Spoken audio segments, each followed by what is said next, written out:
While I was busy with my work as a materials manager, I got an email that really shook me up. It was from Michael, and he calmly told me that he was in love with someone else and wanted to start a new life with her. He also said he was taking the fancy car we bought together, even though it was under my name. I begged him to think it over, but he didn't listen. Then he disappeared with his new girlfriend, leaving me with a big debt. It was a total shock for me, Ava, at 33, and our little family of 3, including our smart 12-year-old son, John. John's cleverness was evident from an early age, as he would have deep conversations and give thoughtful opinions on articles, which was quite different from Michael's inconsistent behavior.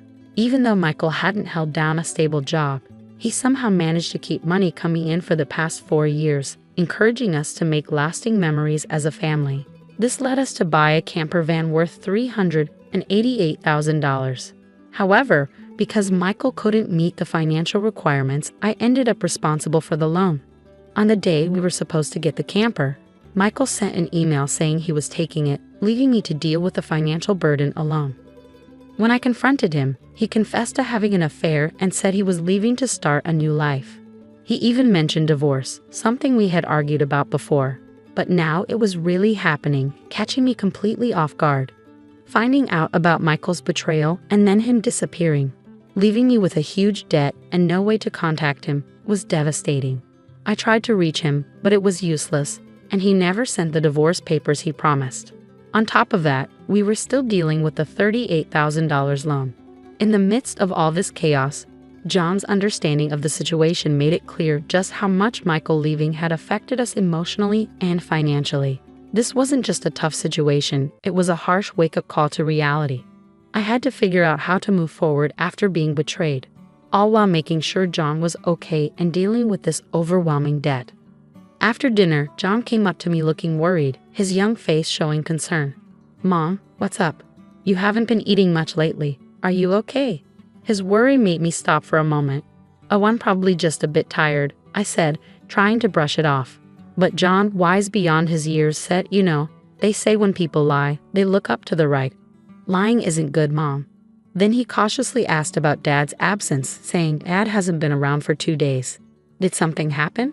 His directness surprised me, and I felt like I had to tell him the truth about what was going on with our family. John reacted maturely, almost like he knew something was wrong even before I said it. He seemed to understand the situation with a wisdom beyond his age. Even though I could tell he was upset, I couldn't hide my stress in the following days. At work, during a training session, I suddenly couldn't stand up. I was overwhelmed by emotions and collapsed, feeling like I was being swallowed by darkness, while my colleagues expressed their concern around me. Waking up in a hospital, I was told I needed some serious medical tests. It hit me hard. Lying in that bed, hooked up to an IV, I couldn't help but cry. When John rushed in, looking really worried, I had to quickly wipe away my tears. He was scared, asking, "You're gonna be okay, right? You're not gonna die?" I reassured him that I was going to be fine, touched by his bravery and how grown-up he was acting even though he was just a kid. His concern when he mentioned his teacher calling about me being in the hospital reminded me of how strong I needed to be. Even though the doctors told me it was worse than I thought, having John by my side gave me a new determination to get better. I knew I had to recover, not just for myself, but for both of us. Going through all of this showed how strong our connection was and how we could face anything together with bravery and determination. When the doctor confirmed my worst fears and said I needed urgent surgery for a serious illness, it was like everything became a blur of medical appointments and treatments. As I recovered, a month had passed since Michael left. When I got home, I found a letter in the mailbox that made my heart sink. A demand for the car loan payment, which was supposed to be automatically deducted. The shock only got worse when I checked our bank account.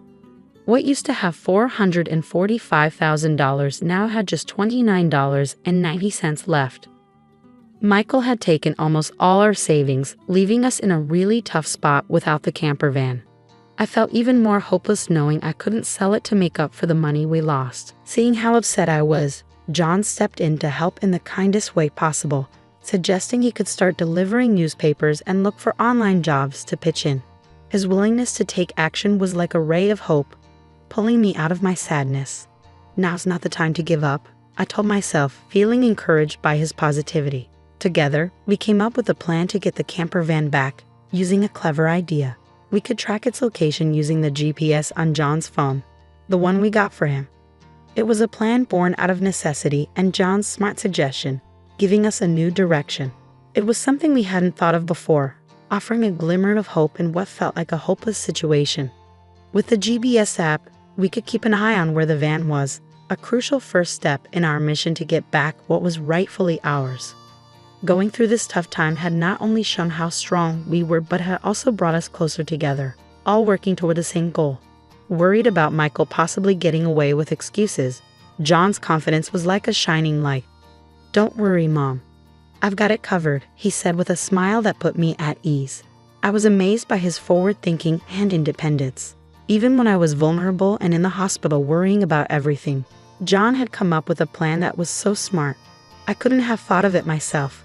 His initiative showed not only how clever he was, but also how well he understood what was going on. Even with Michael's new relationship, feeling empowered by John's clever plan, we decided to confront Michael, turning our tough situation into a learning experience for him. "We're stronger when we're together, and now it's time for us to take action," I said confidently, feeling like nothing could stop us with my son by my side. Just 3 days later, I got a call from Michael, sounding desperate for help with a police investigation related to our report of the stolen van. Without wasting any time, John and I rushed to Forest Park, where we found Michael looking stressed and surrounded by police officers. When we got there, I asked for a private chat and sent the police away for a moment. Michael seemed uncomfortable under our gaze and the stares of others around us. He quickly invited us into the van, where his girlfriend was sitting defiantly, but her presence didn't matter as much as what we needed to discuss. "Why are the police involved, Michael?" I asked, genuinely confused. "It's simple," I explained. "The van, which you thought you could just take, was reported stolen. It's under my name, not yours." Michael's belief that marital disagreements were exempt from the law was shattered by the reality of his actions. This wasn't just about getting back what was rightfully ours, it was also about showing Michael the consequences of his betrayal and recklessness. Our careful planning and John's smart thinking had completely changed the situation, proving that even when someone betrays you, staying strong and united can lead to justice and empowerment. Michael thought he could get away with breaking the law because he thought marital issues were outside its reach, but he was wrong. "Remember the divorce you wanted? That means we're not legally connected anymore, so you can't use a car that's registered in my name without my permission," I explained, correcting his misunderstanding. John had figured this out too, showing wisdom beyond his years. Michael tried to say he was just borrowing the car, but I wasn't buying it. "Is that right?" "Well, I need my car back now, please," I said, holding out my hand for the keys. Michael reluctantly handed them over, realizing he couldn't argue with the truth. Then John, a mix of curious and disappointed, asked, "Why did you choose her over us?" Michael stumbled over his words, while his girlfriend Sophia tried to justify their affair. But John's serious tone shut her down, insisting on an answer from Michael.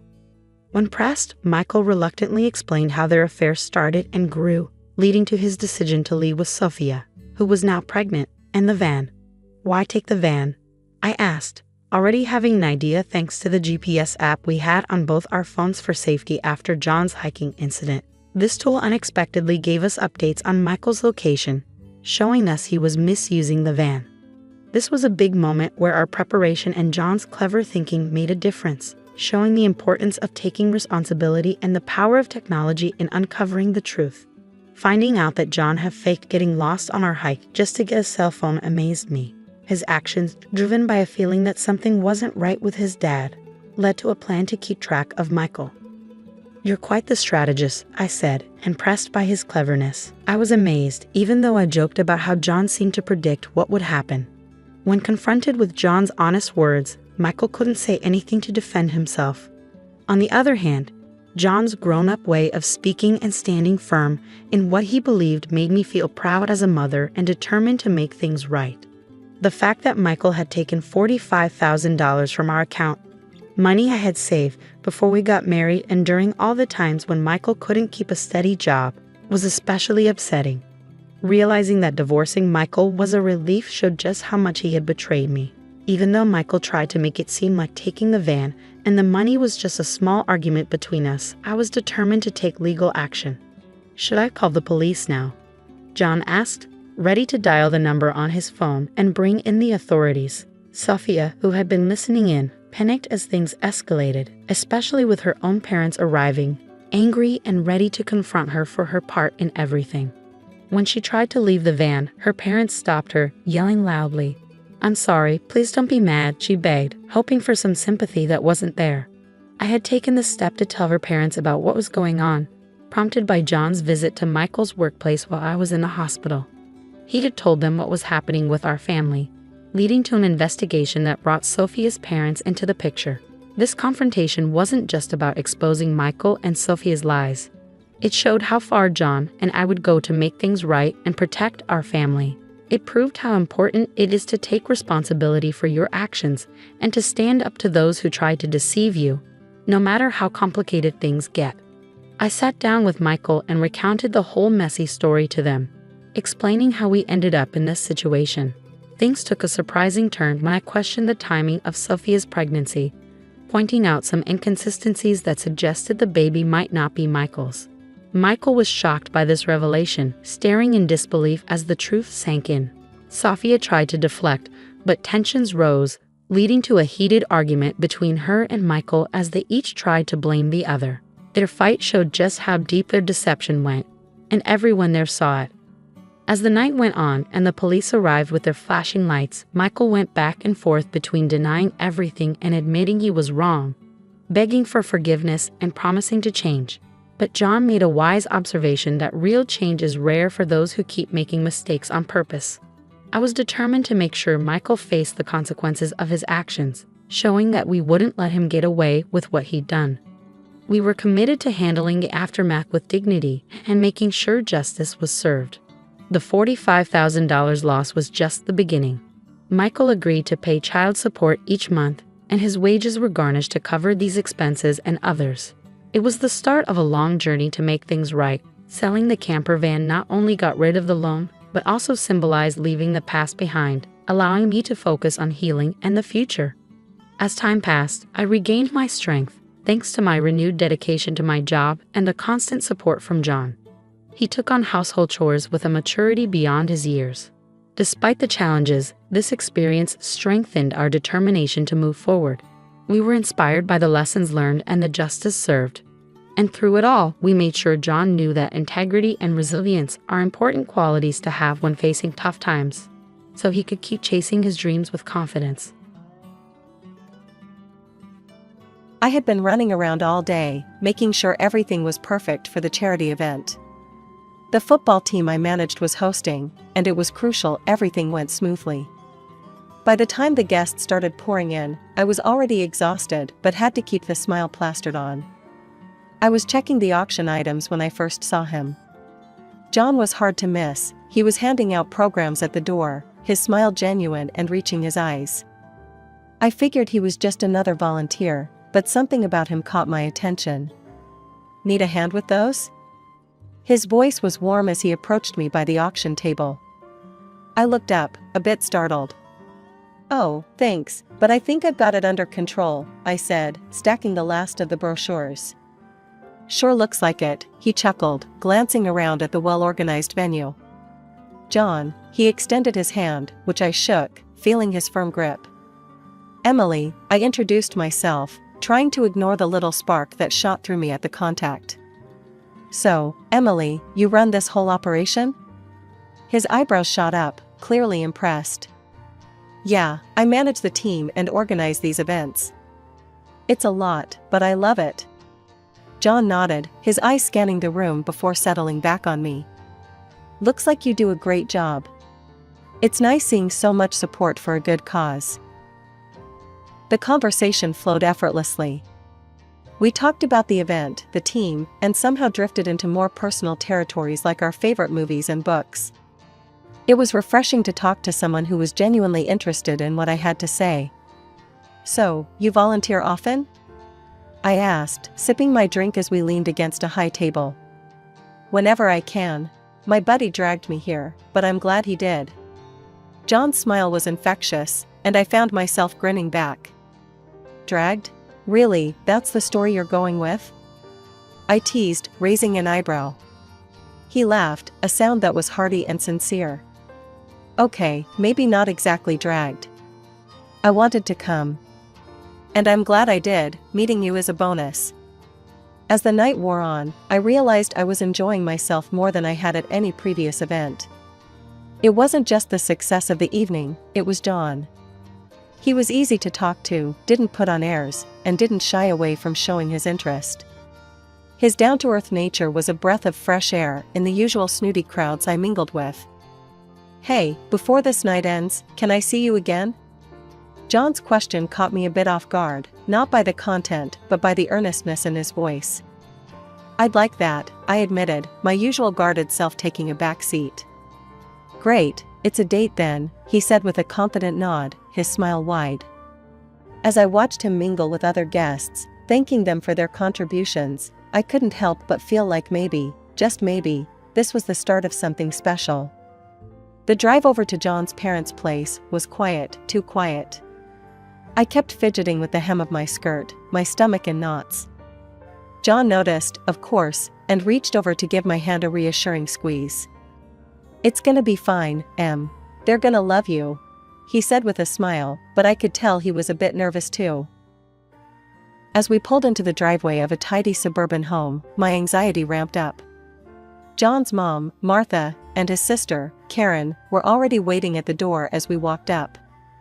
Their smiles were tight, almost forced. John, and you must be Emily, Martha said, her voice sweet but her eyes scanning me like a hawk. She offered a cheek kiss that barely touched my cheek. Nice to meet you, Mrs. Smith, I managed to say, trying to sound confident. Please, call me Martha. And this is Karen. She gestured to a woman who looked a lot like John, but with sharper edges. Karen's smile didn't quite reach her eyes as she shook my hand. Heard a lot about you, Emily. John can't stop talking. The inside of the house was as neat as the exterior, every piece of furniture and decor perfectly in place. We sat down in the living room, and the small talk started, the kind that pricked at you under the surface. So, Emily, John tells us you manage a football team? That's an interesting choice for a career, Martha said, her tone dripping with something that sounded like disapproval. I shifted in my seat, feeling the weight of her judgment. Yes, I love sports, and it's a fulfilling job. The team is like a family. A family of big, burly men, Karen chimed in, her words sharp. Must be tough, keeping them all in line. I laughed, a bit uneasy. They're not that hard to manage, really. We respect each other a lot. Dinner was served shortly after, and the atmosphere didn't get any lighter. Every question felt like a test, every answer I gave scrutinized. Martha passed the salad. I suppose in your line of work, you don't get much time for finer pursuits? Reading, art? I find time, I said, keeping my tone light. I love reading. And I do enjoy art when I can. Karen snorted softly. What's your favorite book then? I mentioned a recent bestseller, a thriller I'd actually enjoyed quite a bit. Ah, light reading, Karen dismissed it quickly. I prefer classics myself. More depth, you know? I nodded, feeling out of my depth. The meal continued with more of these little jabs, veiled in politeness, but sharp enough to sting. John tried to change the subject a few times, bringing up neutral topics like movies and vacation plans, but the tension hovered like a cloud over the table. After dinner, John and I helped clear the table, and he whispered, "You okay?" "Yeah, just didn't realize it would be an interrogation," I whispered back, trying to smile. We said our goodbyes soon after, Martha's farewell as cool as her welcome. "Lovely to meet you, Emily. We must do this again soon," she said, her smile tight. As John and I walked back to the car, I felt a mix of relief and frustration. Relief that the evening was over, and frustration that it hadn't gone as I'd hoped.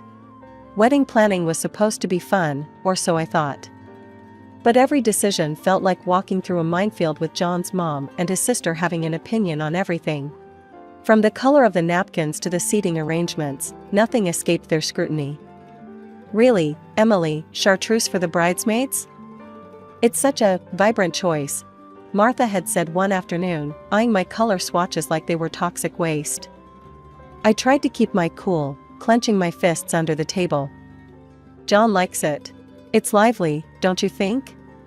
Karen had snorted, flipping through a bridal magazine. "If you're aiming for lively, sure. Most would prefer classy, though." Their comments were like little jabs, constant and stinging. John did his best to back me up, but there were moments I saw him caught in the middle, trying to please everyone. As the big day drew closer, the remarks didn't let up. We were at the final tasting for the wedding menu when Martha brought up the guest list again. "So, Emily, you've really invited your entire team? All those men?" Her tone was as smooth as silk, but the implication was clear. "Yeah, they're a big part of my life," I replied, trying not to let her see she was getting to me. "They're looking forward to celebrating with us." Karen chimed in, her voice dripping with false concern. "Isn't that a bit inappropriate? I mean, it's your day, but you know, appearances and all." I bit back a sharper retort, settling for, "They're just friends, Karen. John knows them well." John jumped in then, his voice firm. "Emily's right. They're great guys. Let's focus on the food, huh? How's the chicken?" He was trying, I'd give him that. The wedding day itself was a blur of smiles, dances, and thankfully, minimal drama. Martha managed to keep her comments to a minimum, and Karen was too busy judging the flower arrangements to stir up much trouble. At the reception, though, after a few glasses of champagne, Karen found me alone by the bar. "Emily, just a heads up, Mom and I will be keeping an eye on things, you know, after the wedding." Her words slurred slightly, but her sharp gaze told me she was sober enough to mean what she said. I frowned, turning to face her fully. "What's that supposed to mean, Karen?" "Just that, we care about John. A lot. We're here to protect him, from whatever might come." She patted my hand in a patronizing way that made my skin crawl. I took a deep breath, counted to 10, and decided to let it go for the night. For John's sake, I plastered on a smile and rejoined the party. The rest of the evening went off without a hitch, and John and I slipped away, finally married and ready to start our life together. As we drove off to our honeymoon, his hand in mine, I felt a mix of joy and apprehension. The wedding was over, but something told me the real challenges were just beginning. The news hit like a wave when I found out I was pregnant. Overjoyed, I couldn't wait to tell John. We'd been talking about starting a family, and this felt like the perfect next chapter for us. John's reaction was everything I hoped for. His eyes lit up, and he lifted me off the ground in a bear hug right in the middle of our kitchen. "We're gonna have a baby," he exclaimed, laughter and tears mixing on his face. It was a moment of pure happiness, one I wanted to bottle up and keep forever. But then came the hard part, telling his family. Given the cold shoulder I'd gotten so far, I was nervous. We decided to break the news at a family dinner that Sunday. As we drove over, John squeezed my hand, trying to be reassuring. "Whatever happens, we're in this together, right?" he said, glancing over at me with a smile. "Right," I nodded, but the knot in my stomach only tightened. Dinner was already tense when we arrived. Martha was her usual self, controlling the conversation, while Karen seemed on edge, barely acknowledging my presence. When dessert was served, John decided it was now or never.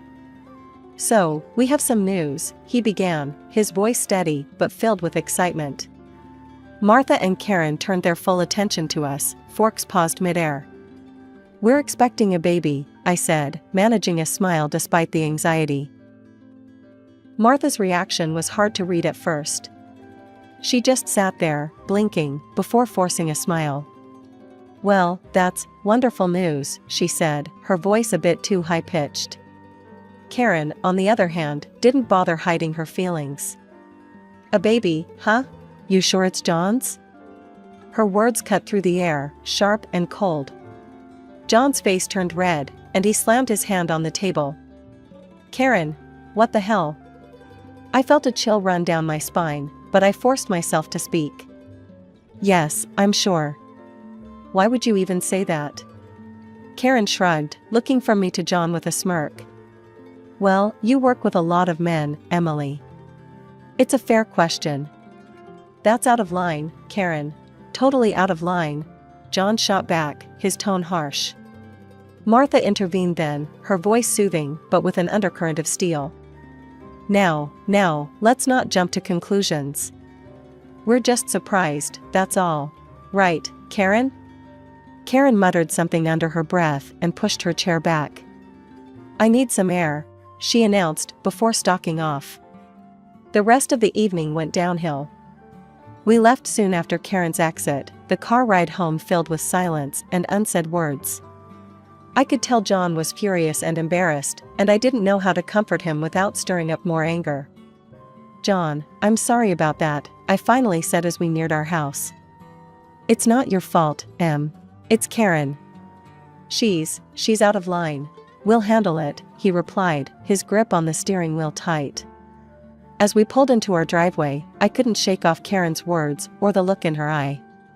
It was clear she was brewing up a storm, and I had a sinking feeling that this was just the beginning. Her question about the baby's paternity was more than just a jab, it was a declaration of war. The weeks following the dinner were a mixed bag. Work kept me busy, and my pregnancy was progressing well, but the tension with John's family, especially Karen, was always lurking in the background. One particularly grueling day at the office, I was wrapping up late. Most of my team had already headed out, and I was looking forward to getting home and putting my feet up. That's when Mike, one of my coaches, popped his head back in the door. Hey, Emily, you heading out soon? I can give you a lift if you need, my route's past your place today. I hesitated for a moment, aware of Karen's insinuations, but then reality kicked in. It was just a ride. Sure, thanks, Mike. I'm just about done here. As we walked to his car, I was grateful for the company. Mike was always easy to talk to, and I needed to unwind after a long day. We chatted about the usual, team stuff, upcoming games, nothing personal. When he dropped me off, I thanked him and thought nothing more of it. That evening, John came home looking stormier than I'd seen him in a long time. He stormed into the kitchen, where I was starting on dinner, and slammed his keys on the counter. Emily, we need to talk, he said, his voice tight. I turned off the stove, my heart sinking. What's wrong, John? He pulled out his phone, showing me a video. It was me, getting into Mike's car. Karen sent me this. She's making claims, Em, about you and Mike. She's saying. I felt sick. The video was harmless, but with Karen's spin, I could imagine what she was suggesting. John, it's nothing. He just gave me a ride home because it was on his way. John ran his hands through his hair, clearly trying to calm himself. I know. It's just, her constant digging and poking. It's just hard, you know? Having my sister turn against my wife like this. The next day, things took a turn for the worse. Karen had escalated her campaign against me by calling our office anonymously, spreading rumors about my inappropriate relationships with the team. My boss pulled me aside, concerned. Emily, you know I don't usually pay attention to gossip, but these calls, they're quite specific. Is everything all right? I reassured him, angry and embarrassed, that Karen's lies had reached my workplace. Everything's fine, really. Just some family drama spilling over. I'm sorry it's gotten this far. He nodded, understanding but clearly uncomfortable. All right, just handle it, okay? We can't have this affecting the team. After Karen's anonymous calls, the atmosphere at work changed.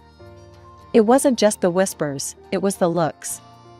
People I'd worked with for years, who joked around and shared coffee breaks with me, now hesitated, their eyes flicking away too quickly when I caught them staring. I walked into the locker room one day to grab some files when I overheard a couple of the newer team members whispering. Just weird, isn't it? Wonder if it's true what they say about her. One of them muttered, not noticing my approach. I cleared my throat, and they both spun around, their faces going red. "If you have something to ask me, do it to my face. Not behind my back," I said, my voice colder than I intended. The taller one, a rookie named Tom, stuttered out an apology. "Sorry, Emily. It's just the rumors and all." "What, that I'm having affairs with half the team?" I snatched the files I came for, slamming the cabinet a little harder than necessary.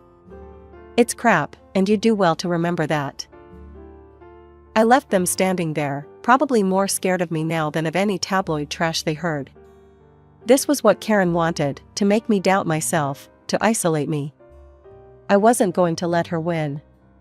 Back in my office, I tried to focus on the game strategies for the upcoming weekend. But my phone buzzed nonstop, texts from John asking if I was okay, calls from unknown numbers that I started ignoring. The weight of the situation was suffocating. Later, Mike knocked and came in, closing the door softly behind him. He looked serious, which was a departure from his usual easygoing self. "Emily, you all right? This talk going around, it's garbage, you know that, right?" His concern was genuine, and for a second, I felt my composure waver. "I know, Mike. Thanks," I managed, mustering a weak smile. "It's just hard, you know? To be questioned like this, about my professional conduct, because of some family feud." Mike nodded, leaning against the desk. "People talk, but they'll see it for what it is eventually. You built up too much goodwill here for this to stick." I appreciated his words, and after he left, I felt a little better. Maybe not all was lost. Maybe the team would see through the nonsense after all. But the day wasn't over yet. As I was leaving, one of the administrative staff, Sarah, caught up with me at my car. She looked nervous, clutching a bunch of papers to her chest. "Emily, I didn't know who else to tell. There's been more calls. Not just to the office, but to some of the sponsors." I felt a chill run down my spine. "What exactly did they say, Sarah?" She shuffled the papers, pulling out a couple with scribbled notes. "Mostly insinuations. That you're not representing the team well, that your personal life might be a risk to our reputation. It's nonsense, but some of the sponsors are getting antsy." I took the papers from her, my hands shaking slightly. "Thanks for telling me, Sarah. I'll handle it." Driving home, I felt the weight of the world on my shoulders. How could I fight this? Karen's venom was spreading, poisoning everything I cared about. We decided to host a big celebration for the birth of our son, inviting both families to share in our joy. It was supposed to be a day of laughter and love, a chance to bring everyone closer and perhaps mend some fences. The house was filled with the sound of cheerful chatter and the sweet aroma of baked goods. As the party was in full swing, Karen arrived, her expression unreadable. She held an envelope in her hand, which she clutched a little too tightly. The mood shifted when she walked straight up to me, handing me the envelope with a tight smile. "Happy holidays, Emily," Karen said, her voice dripping with faux sweetness as she slid the envelope across the table toward me. "What's this?"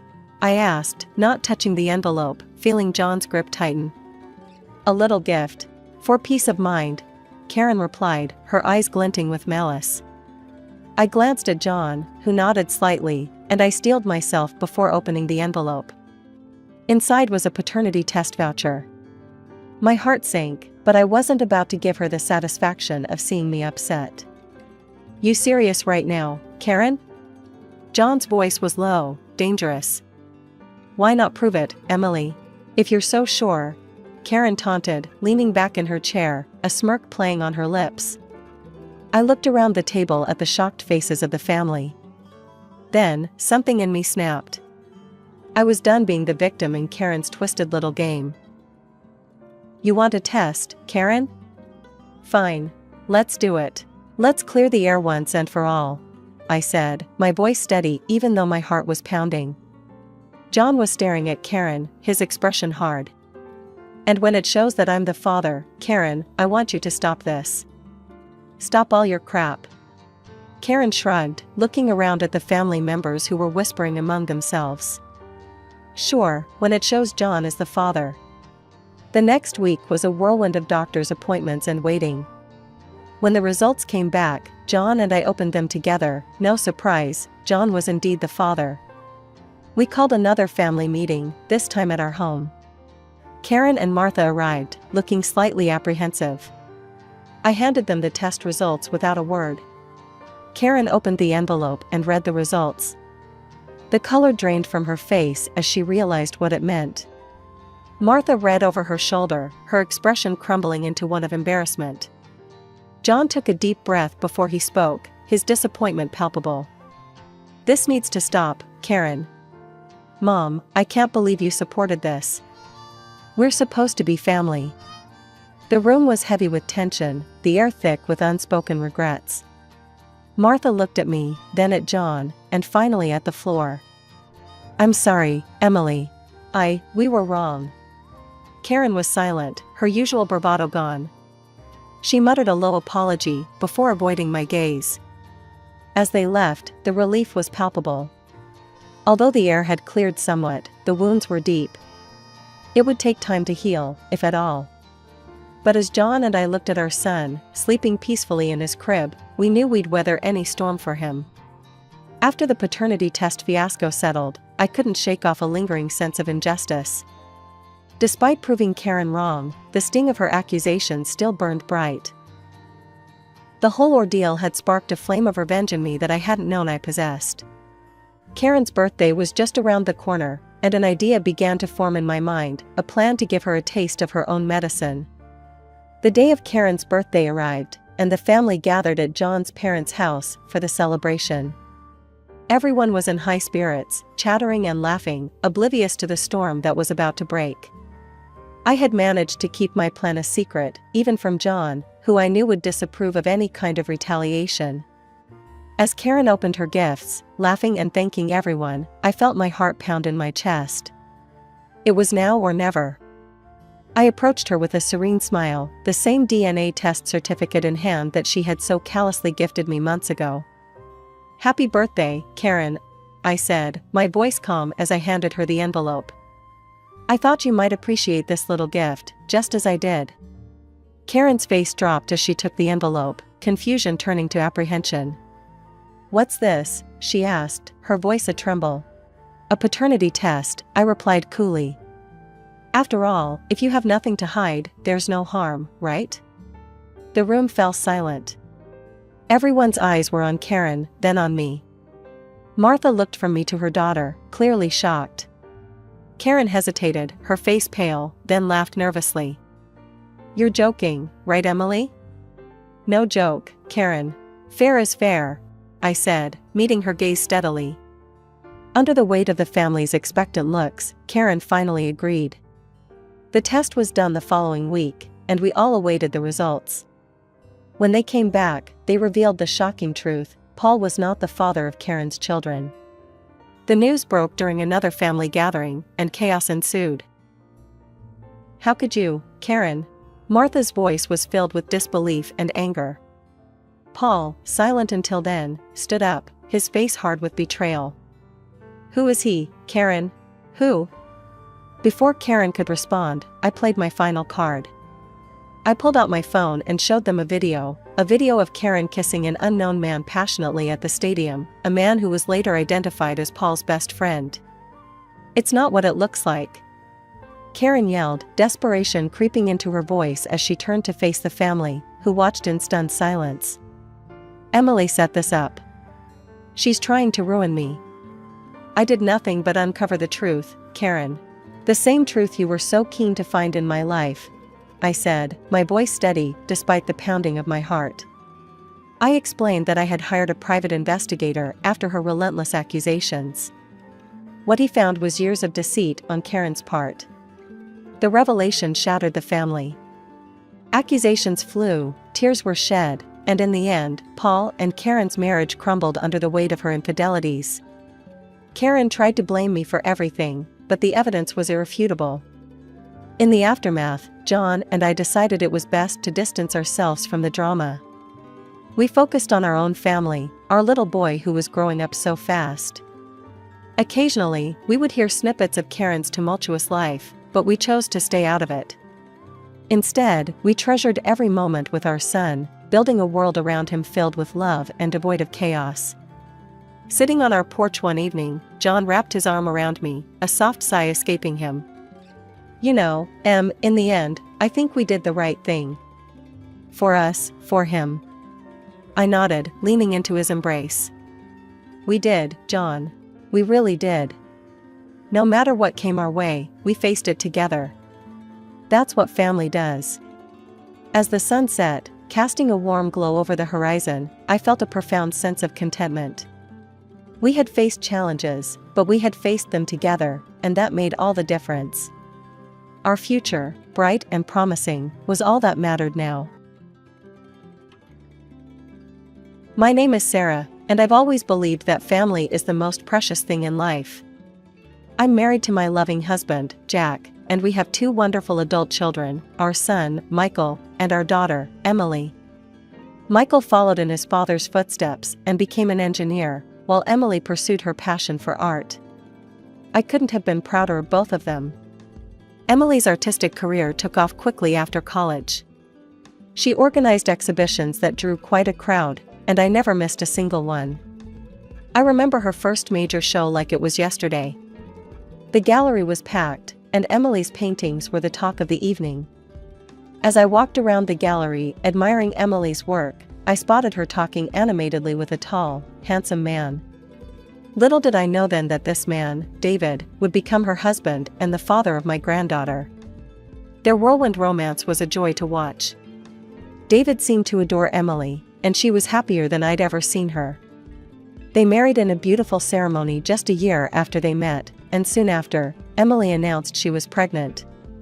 I was over the moon at the prospect of becoming a grandmother. When little Sophia was born, I fell in love all over again.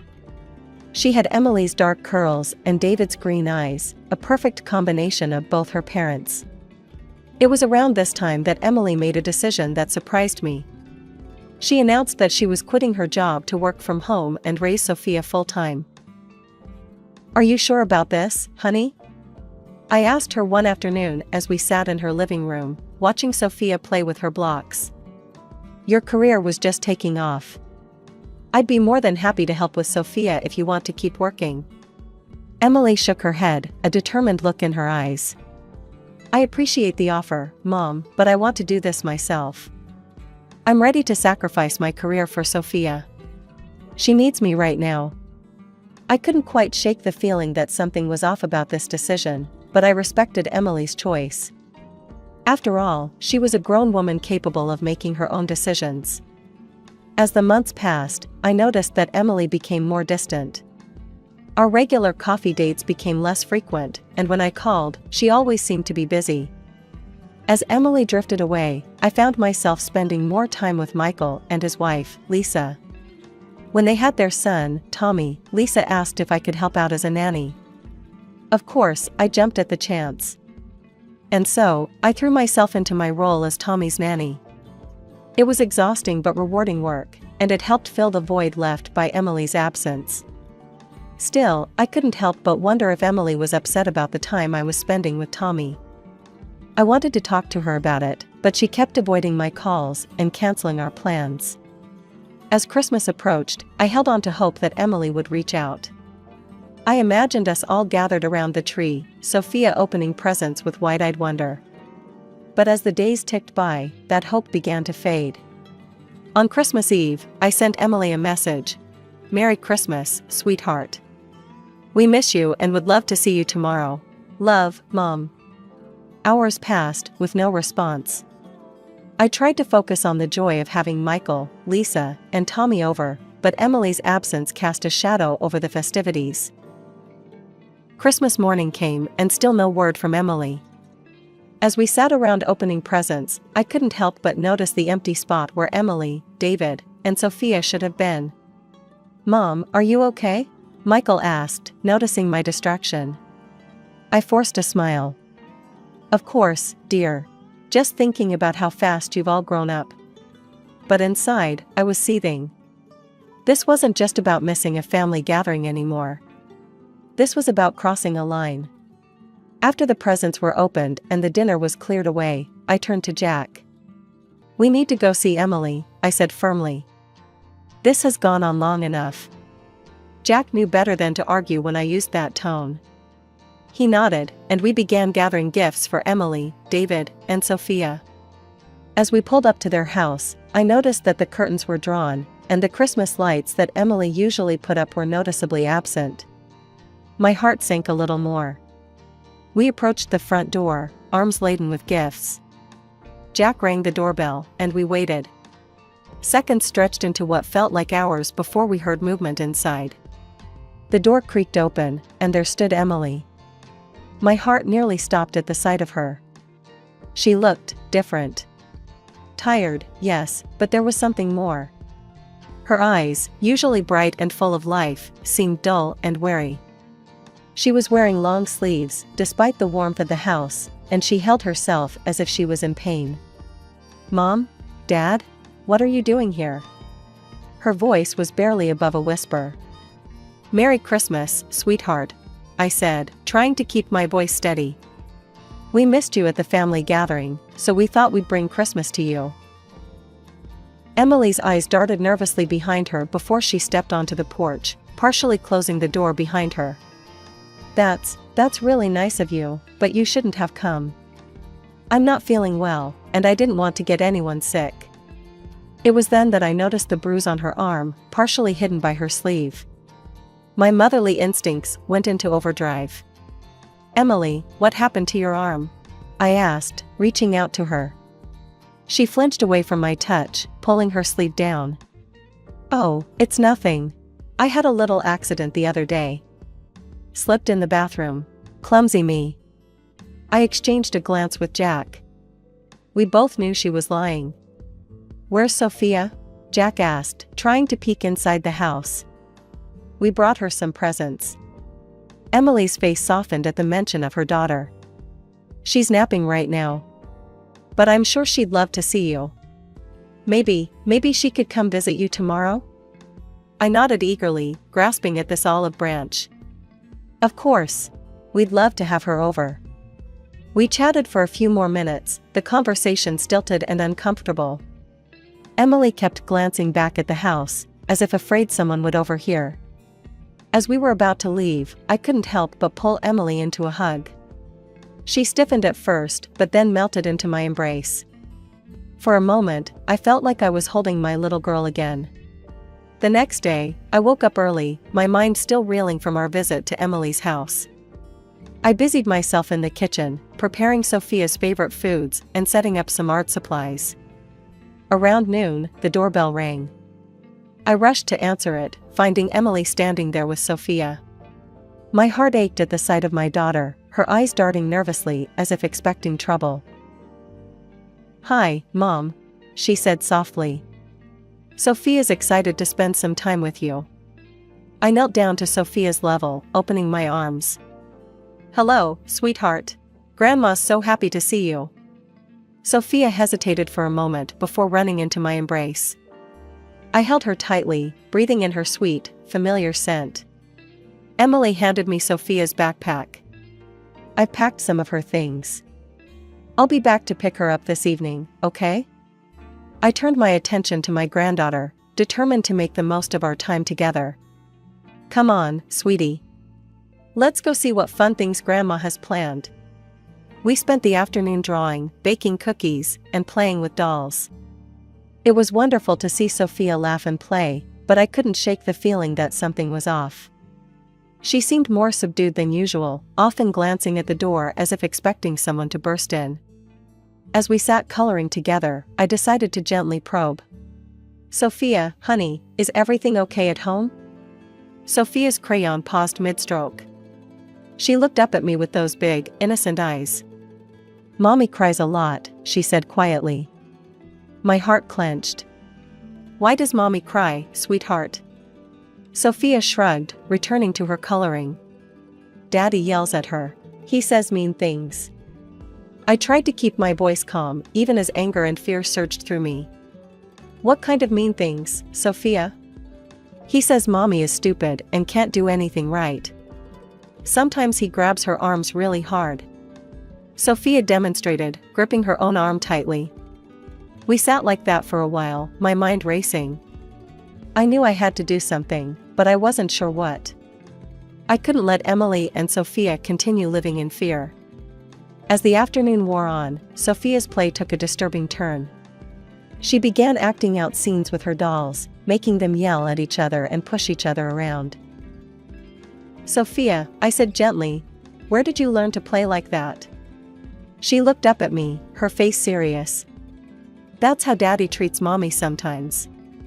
After Sophia's revelations, I couldn't sit idle any longer. I called Lisa, my daughter-in-law, and asked if she could watch Sophia for a few hours. She agreed without hesitation, sensing the urgency in my voice. "Jack," I said, my voice trembling with a mix of fear and determination, "we need to go to Emily's house. Now." He nodded, his face grim. "I'll drive."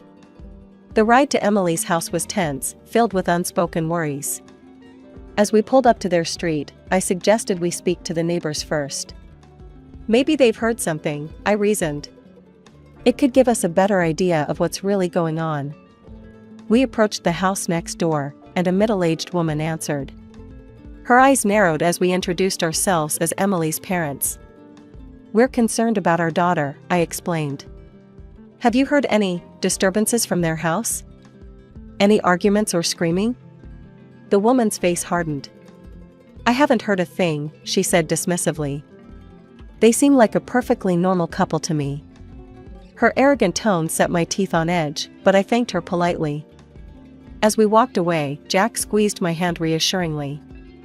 We were about to knock on Emily's door when we heard it, David's voice, raised in anger. "Why did you let Sophia go to your mother's? You know, I don't like her spending time there." My blood ran cold. Jack and I exchanged a look of horror before I jabbed the doorbell, my heart pounding. The shouting abruptly stopped. Moments later, David opened the door, a pleasant smile plastered on his face. "Sarah, Jack, what a surprise. What brings you here?" he asked, his voice eerily calm. I peered past him, my eyes widening as I saw Emily struggling to her feet. Without a word, I pushed past David and rushed to my daughter's side. "Emily, sweetheart, are you all right?" I asked, checking her for visible injuries. She nodded weakly, avoiding my gaze. Anger surged through me as I turned to face David. "How dare you treat my daughter like this?" I hissed, my voice low and dangerous. "I know what's been going on here, and I won't stand for it any longer." David's facade cracked for a moment before he regained his composure. "I think you've misunderstood, Sarah. I'm simply trying to raise my wife properly. She can be quite difficult sometimes, you know." "Raise her?" I spat. "She's your wife, not your child. And there's nothing proper about abuse." David's eyes narrowed. "Why don't we ask the neighbors? They'll tell you everything's fine here." In that moment, I realized the horrifying truth: the neighbors were complicit in this abuse, turning a blind eye to Emily's suffering. "I think it's time for you to leave," David said coldly. "I need some time to cool down. We can discuss this misunderstanding later." Before I could protest, he was out the door, leaving us alone with Emily. As soon as he was gone, Emily broke down. Through her tears, she began to reveal the full extent of her ordeal.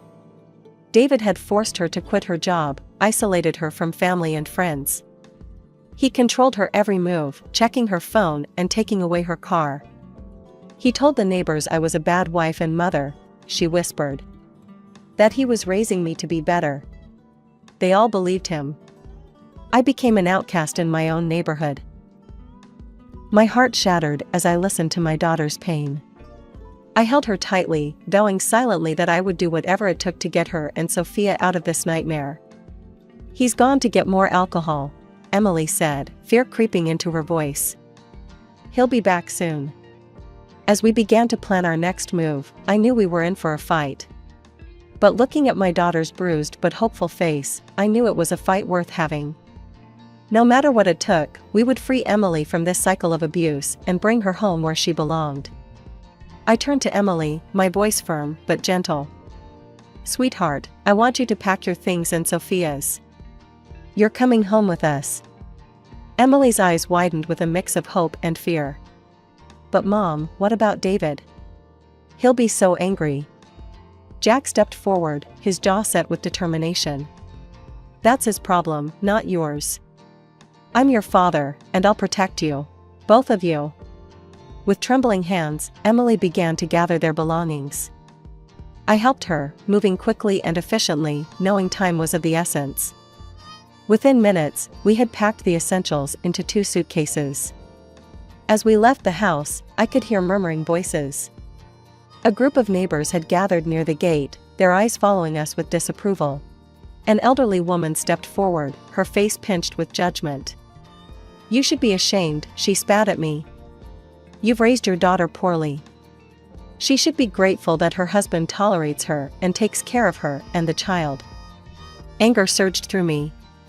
Without a word, I gently took Emily's arm and pushed up her sleeve, revealing the dark bruises that mottled her skin. Is this what you call taking care? I asked, my voice ringing out in the sudden silence. Would any of you like to be raised like this? The neighbors' faces flushed with embarrassment, and they quickly dispersed, avoiding eye contact. We hurried to the car, Jack helping Emily with the suitcases, while I kept watch. Just as we were about to leave, I spotted a familiar figure running towards us. David, I gasped. He was red-faced with rage as he reached the car, immediately grabbing for Emily. What do you think you're doing? He snarled. Before I could react, Jack was there, pushing David away from the car door. Don't you dare touch her, he growled. Stay away from my daughter. David's eyes darted between us, his fists clenching and unclenching at his sides. The situation was escalating quickly. We need to call the police, I said, pulling out my phone with shaking hands. As I dialed, Jack ushered Emily into the car. We quickly locked the doors, our hearts pounding as David circled the vehicle like a predator. You can't take her, he shouted, kicking the car in frustration. She's my wife. I spoke calmly to the 911 operator, explaining the situation while keeping an eye on David's increasingly erratic behavior. Emily sat in the back seat, her face pale with fear. It's okay, sweetheart, I reassured her. The police are on their way. We're going to be fine. Minutes felt like hours as we waited, David's shouts growing more desperate. I could see neighbors peeking out of windows, witnessing the scene but doing nothing to intervene.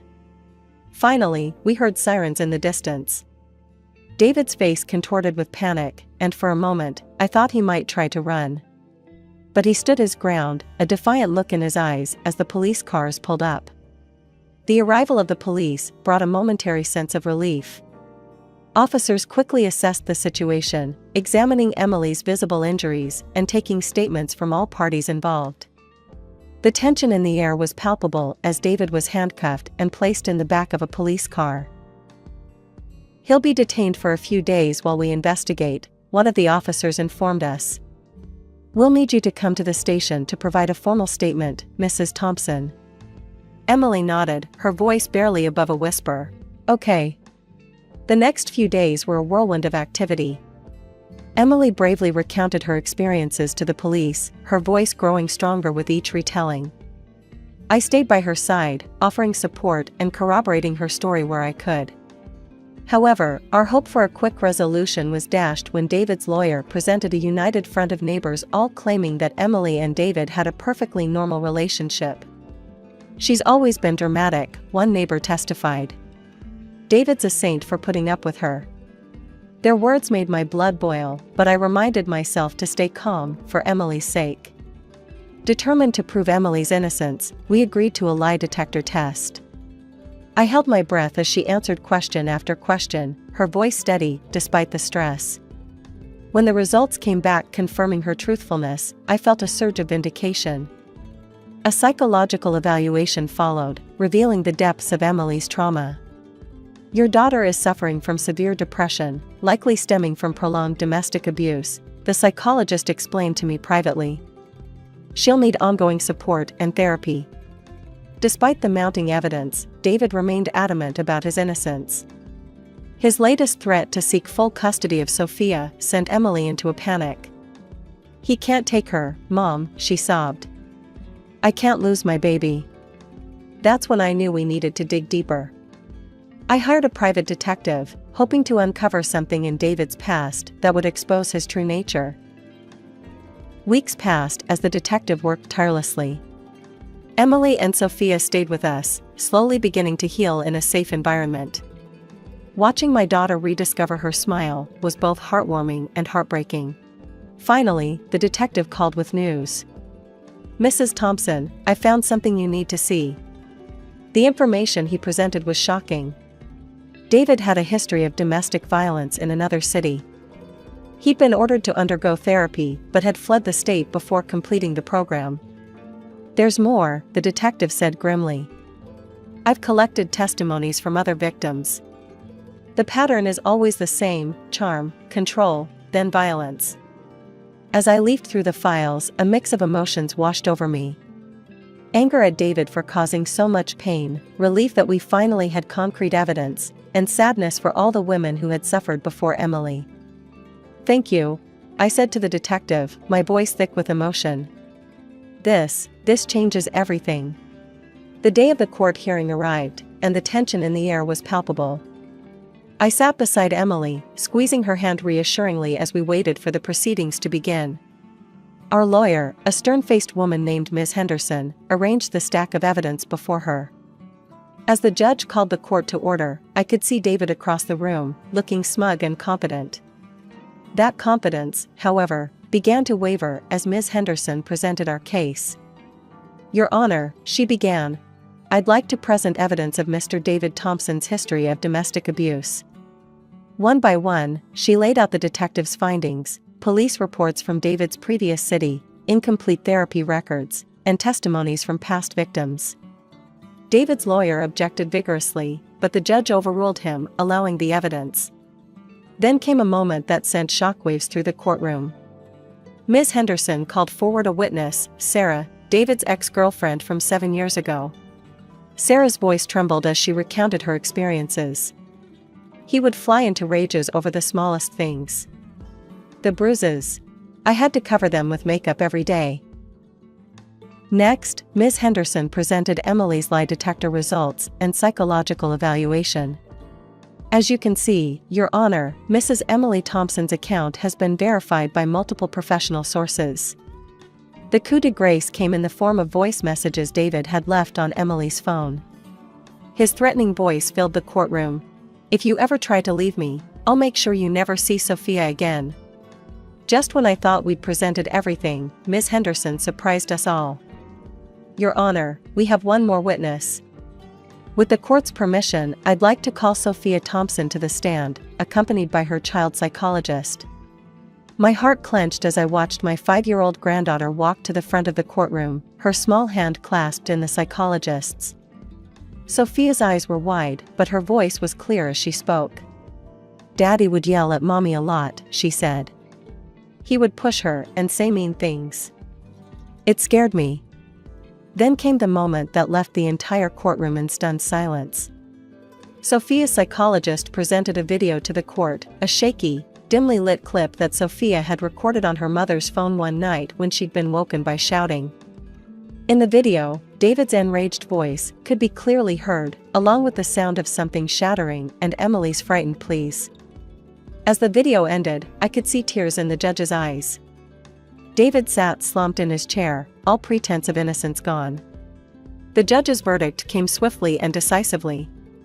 David was sentenced to prison for domestic abuse, with mandatory counseling.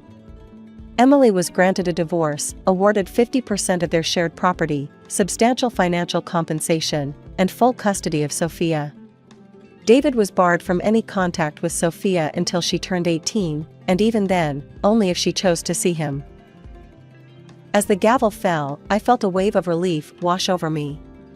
Emily collapsed into my arms, sobbing, not from fear this time, but from sheer relief.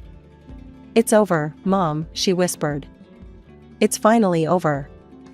As we left the courtroom, I saw David being led away in handcuffs. Our eyes met for a brief moment, and I saw something I never expected: regret. But it was too little, too late. As I stood in my kitchen, preparing a feast for our weekly family dinner, I couldn't help but smile. The house was filled with the cheerful noise of my grandchildren playing, the aroma of roasting chicken, and the gentle hum of conversation from the living room where Emily and Michael were catching up. It had been 6 months since the court hearing, and the change in our family was palpable. The dark cloud that had hung over us for so long had finally lifted, replaced by a warmth and joy that I had feared we might never experience again. Emily and Sophia had moved in with Jack and me after the trial. At first, I worried it might be challenging for all of us to adjust, but those fears quickly dissipated. Having them close allowed us to provide the support and love they needed to heal. Sophia, my brave little granddaughter, was making remarkable progress. The nightmares that had plagued her in the early days after leaving David had become less frequent. Now, more often than not, I would hear her giggling with her cousin Tommy as they played elaborate make-believe games. "Grandma, look," Sophia called out, running into the kitchen with a drawing in her hand. "I made this for you." I wiped my hands on my apron and knelt down to examine her artwork. The page was filled with bright colors, a stark contrast to the dark, scribbled drawings she had produced in the months following the trial. This picture showed our family, stick figures with big smiles, standing in front of a yellow house, with a rainbow arching overhead. "It's beautiful, sweetheart," I said, pulling her into a hug. "Why don't we hang it on the fridge?"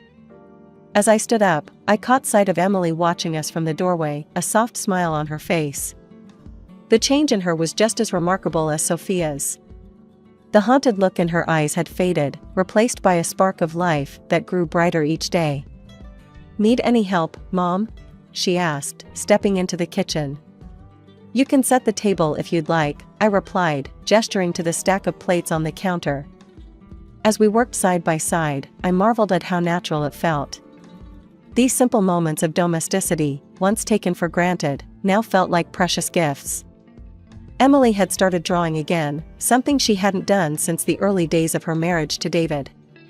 Her studio, once Jack's old office, was filled with canvases. I had watched her art evolve over the past months, mirroring her healing journey. The first pieces had been dark and chaotic, all harsh lines and somber colors. But gradually, light began to creep in. Now, her latest works were explosions of color and life. "I have some exciting news," Emily said as she laid out the silverware. "The gallery downtown wants to feature some of my new pieces in their upcoming show." "Oh, sweetheart, that's wonderful," I exclaimed, pulling her into a hug. "I'm so proud of you." Emily beamed, her eyes shining with a confidence I hadn't seen in years. She had recently started working part-time at a local art supply store, slowly reintegrating into the workforce. It was a small step, but an important one in reclaiming her independence. As we all gathered around the dinner table that evening, Jack, Michael, Lisa, Tommy, Emily, Sophia, and me, I felt a wave of gratitude wash over me. The road to this moment had been long and painful, but looking at the smiling faces of my family, I knew it had been worth every struggle. My name is Hannah, and I'm 34 years old. For the past 5 years, I've been working at the National Archives and Records Administration. It's a job I've always enjoyed, surrounded by history and important documents. But lately, I've been feeling like something's missing in my life. I lost my parents when I was in my early 20s. It was a car accident, sudden and devastating. Since then, I've been on my own, throwing myself into my work and trying not to think about how lonely I felt. But as I approached my mid-30s, I couldn't ignore it anymore. I wanted a family of my own. "Hannah, you coming to the break room? We're having cake for Jim's birthday," my colleague, Lisa, called out. As I followed Lisa to the break room, I couldn't help but notice how she kept glancing at her phone, probably texting her husband. I felt a pang of envy. The break room was crowded with my coworkers, all chatting and laughing. Jim, a balding man in his 50s, was cutting the cake. "Here you go, Hannah," he said, handing me a slice. "You know, my nephew's about your age. Single too. Maybe I should introduce you to?" I forced a smile. Thanks, Jim, but I'm okay. This wasn't the first time a coworker had tried to set me up. I'd been on a few dates with guys from work, but they all seemed, well, not what I was looking for. Too focused on their careers or too immature. I wanted someone stable, someone who understood the value of family. Later that day, as I was organizing some files, my supervisor, Mr. Johnson, approached my desk. "Hannah, I've got a new case for you. A farmer from upstate is looking for information on a neighboring plot. Says it's abandoned and he wants to buy it. Think you can handle it?" I nodded. "Of course, Mr. Johnson. I'll get right on it." "Good. He'll be coming in tomorrow morning. His name's Daniel Miller." As Mr. Johnson walked away, I couldn't help but feel a little excited. A farmer. That was different from our usual clients. I wondered what he'd be like. The next morning, I arrived at work earlier than usual. I'd spent extra time on my appearance, though I tried to convince myself it was just another day. As I settled at my desk, my colleague Lisa gave me a knowing look. "Someone's looking nice today," she teased. "Hot date?" I rolled my eyes. "No, just meeting a new client. A farmer looking for property records." Just then, Mr. Johnson appeared with a man I assumed must be Daniel Miller. My jaw nearly dropped. This was not the old, bearded farmer I'd imagined. Daniel was tall, probably in his early 40s, with salt and pepper hair and kind eyes.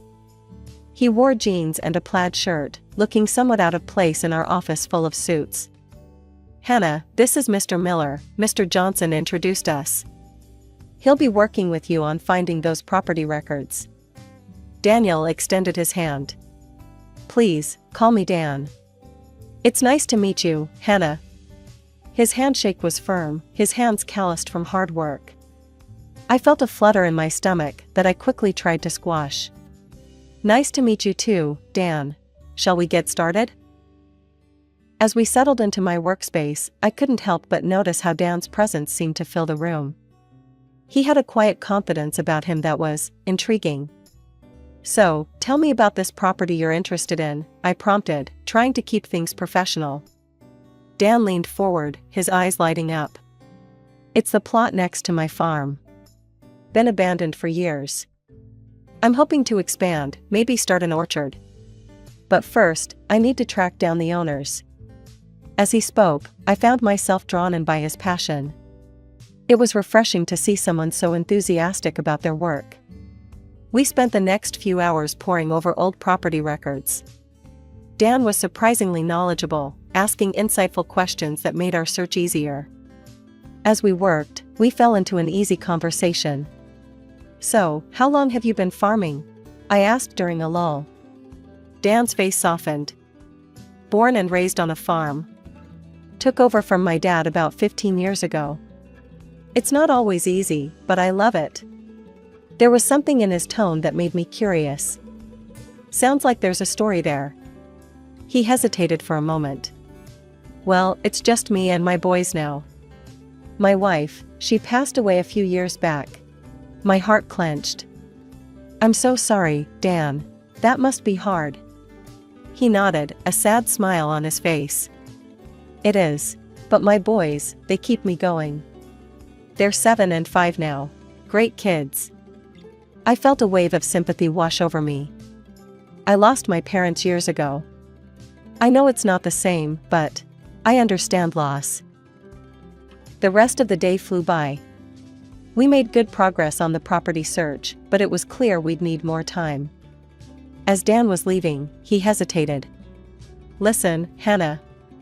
I know this is unconventional, but would you like to grab a coffee sometime? To discuss the case, of course." I felt my heart skip a beat. "I'd like that, Dan. For the case, of course." Over the next few weeks, Dan and I met regularly, ostensibly to work on his property case. But our conversations often strayed beyond land records and legal documents. I found myself opening up to him in a way I hadn't with anyone in years. One day, as we were wrapping up our work, Dan hesitated. "Hannah, I hope I'm not overstepping, but would you like to come out to the farm this weekend? Meet the boys? We're having a little barbecue, nothing fancy. My heart raced. This felt like a big step. I'd love to, Dan. Are you sure the boys would be okay with it? He smiled, his eyes crinkling at the corners. They'd been asking to meet you. I may have mentioned you once or twice. That Saturday, I found myself driving out to Dan's farm. The city gradually gave way to rolling hills and open fields. As I pulled up to the farmhouse, I saw Dan and two young boys waiting on the porch. Hannah, Dan called out, waving. Come meet the boys. I stepped out of the car, suddenly nervous. The younger boy hid behind Dan's leg, while the older one eyed me curiously. Boys, this is Miss Hannah from the archives. Hannah, these are my sons, Jack and Tommy. Jack, the older boy, stepped forward. Do you really work with old stuff all day? That's cool. I laughed, feeling myself relax. I do. Maybe I can show you some interesting documents sometime.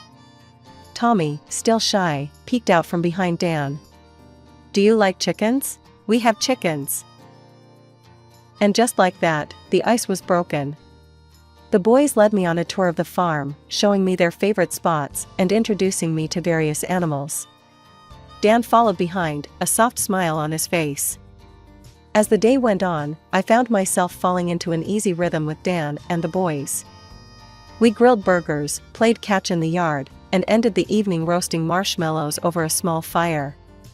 As the boys dozed off on a blanket nearby, Dan and I sat in comfortable silence, watching the stars come out. Thank you for today, I said softly. It's been wonderful. Dan turned to me, his face serious. Hannah, I need to be honest with you. I like you. A lot. And I think you might feel the same. But I need you to understand, the boys and we're a package deal. It's not always easy, being a single dad and a farmer.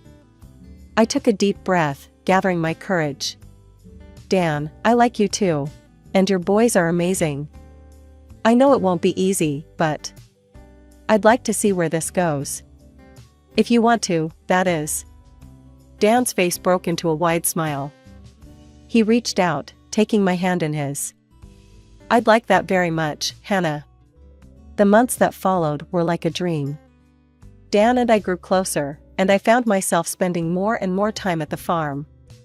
The boys, Jack and Tommy, warmed up to me quickly, and I discovered a maternal instinct I never knew I had. One crisp autumn evening, as we sat on the porch watching the sunset, Dan turned to me with a serious expression. Hannah, these past 6 months have been the happiest I've had in years. I know it might seem fast, but when you know, you know. Hannah Thompson, will you marry me? Tears welled up in my eyes. Yes, Dan. Yes, I'll marry you. The wedding was a simple affair, held on the farm with only our closest friends and family present. As I walked down the makeshift aisle in a simple white dress, I saw Dan waiting for me, looking handsome in his suit. Jack and Tommy stood beside him, beaming. However, my joy was slightly dampened when I overheard Dan's parents talking during the reception. She's awfully thin, isn't she? His mother muttered. Not sure she's cut out for farm life. Give her time, Martha, his father replied. She'll toughen up or she'll break. I tried to shake off their words, focusing instead on the happiness of the day. But a seed of doubt had been planted. After the honeymoon, I moved to the farm permanently. It was a big adjustment, leaving my job and city life behind. Dan suggested I quit working to focus on the house and children, and I agreed, eager to embrace my new role as wife and stepmother. At first, everything seemed perfect. I threw myself into farm life, learning to cook hearty meals, tend to the vegetable garden, and even help with some of the lighter farm work. The boys seemed to thrive under my care, and I loved reading to them at night and helping with their homework. But as weeks turned into months, I began to feel the strain. The work was endless and grueling. I'd never realized how much physical labor went into running a farm. My hands, once soft from office work, became calloused and rough. Dan's parents, who lived nearby, were frequent visitors. His mother, Martha, took every opportunity to criticize my efforts. "You call this a proper farm breakfast?" She'd scoff at my attempts at cooking. In my day, we'd have had 3 different kinds of meat on the table by now. I tried to brush off her comments, but they stung. Dan, busy with the farm work, seemed oblivious to my struggles. One particularly difficult day, as I was struggling to wrangle a stubborn cow into the barn, Dan called out from the tractor. "Come on, Hannah, put your back into it. Food doesn't just appear on the table, you know." I bit back a retort, feeling a mix of frustration and hurt. This wasn't the life I had imagined when I said "I do." That night, as I looked at myself in the mirror, I barely recognized the woman staring back at me. I'd lost weight, my hair was a mess, and there were dark circles under my eyes. The manicured nails and styled hair of my city life seemed like a distant memory. As the months wore on, the demands of farm life began to take their toll. I was up before dawn each day, preparing breakfast for Dan and the boys, packing lunches, and then diving into a never-ending list of chores. Feeding animals, cleaning coops and stalls, helping with the crops, it was relentless. One particularly grueling day, I woke up feeling awful. My head was pounding, and I could feel a fever coming on. But as I lay in bed, contemplating calling in sick, to whom, I wasn't sure, I heard a sharp knock at the bedroom door. "Hannah, are you planning to sleep all day?" It was Martha, my mother-in-law. I groaned, forcing myself to sit up. "I'm not feeling well, Martha. I think I might have a fever." She burst into the room, her face a mask of disapproval. "Nonsense. In this family, only death is an excuse not to work. Now get up and make me some breakfast. Then there's work to be done in the yard." Stunned and feeling too weak to argue, I dragged myself out of bed. As I mechanically prepared Martha's breakfast, I could feel my body protesting every movement. "Here you go," I said, placing a plate of eggs and bacon in front of her. She took one bite and grimaced. "Overcooked. But it'll have to do. Now get out there and earn your keep." I stumbled out into the yard, my vision blurry and my body aching. The world seemed to spin as I made my way to the chicken coop. As I bent down to clean it out, a wave of nausea hit me. I barely made it out of the coop before vomiting. Wiping my mouth, I looked up to see Dan watching me from the tractor. "You okay?" he called out. I shook my head weakly. "I think I'm sick, Dan. I need to lie down." He frowned. "We can't afford for you to be sick right now, Hannah. The work needs to get done. Just push through it." Tears stung my eyes as I watched him turn back to his work. I felt so alone, so unsupported. This wasn't the man I'd fallen in love with. That night, as I lay in bed, my fever raging, it was Jack and Tommy who took care of me. They brought me water and cold compresses, their little faces creased with worry. "Are you gonna be okay, Hannah?" Tommy asked, his voice small. I managed a weak smile. "I'll be fine, sweetheart. Thank you for taking care of me." As the boys left the room, I heard Dan's voice in the hallway. "Boys, leave Hannah alone. She needs to rest so she can get back to work tomorrow." In that moment, something inside me snapped. This wasn't the life I wanted. This wasn't the family I dreamed of. I needed to make a change. But just as I'd made this resolution, life threw me another curveball. A few weeks later, as I was getting ready for another day of endless chores, a wave of nausea hit me.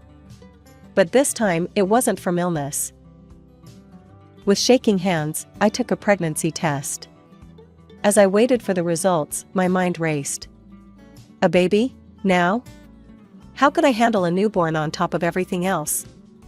When the test showed positive, I felt a mix of joy and terror. I had hoped for some reprieve from the grueling farm work, but my expectations were quickly dashed.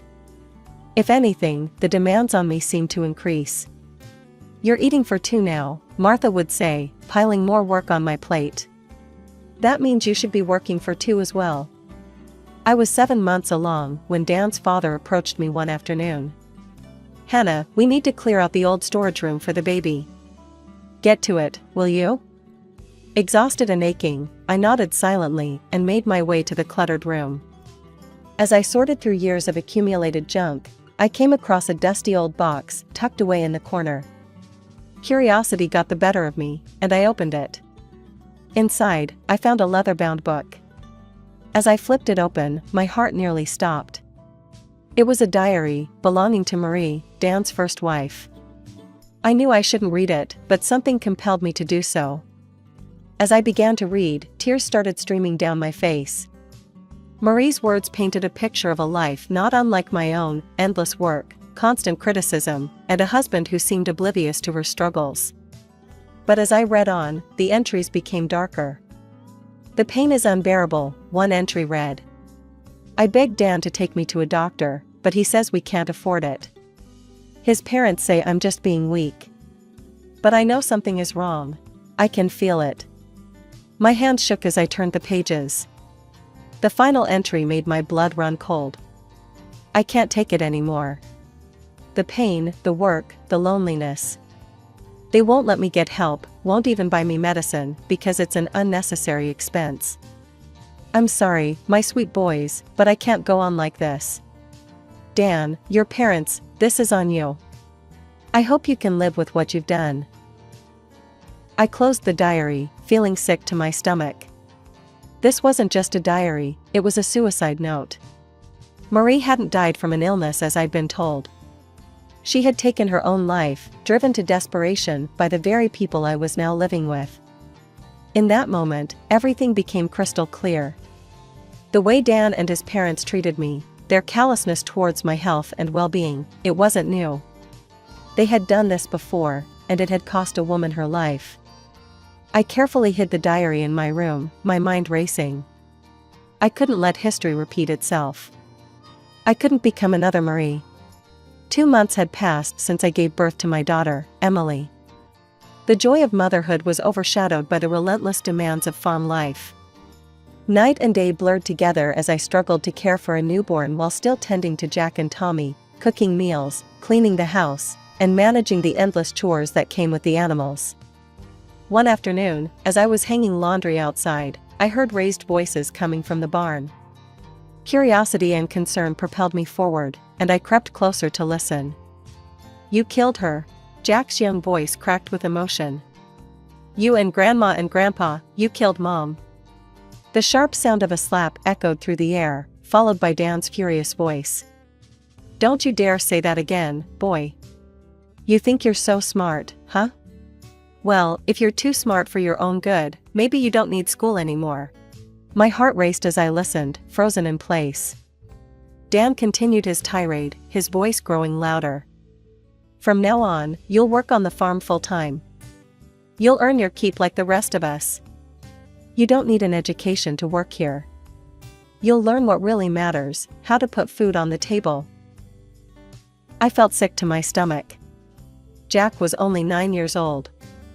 The thought of him being denied an education, forced to work full-time on the farm, it was unthinkable. The next morning, Dan announced he was leaving for a 3-day farm produce fair with his parents. As soon as their truck disappeared down the driveway, I sprang into action. "Jack, Tommy," I called, my voice surprisingly steady. "Pack a bag with your favorite things. We're going on a trip." As the boys scrambled to pack, I gathered Emily's essentials and a few of our belongings. I retrieved Marie's diary from its hiding place and tucked it safely into my bag. Within an hour, we were in my old car, driving away from the farm.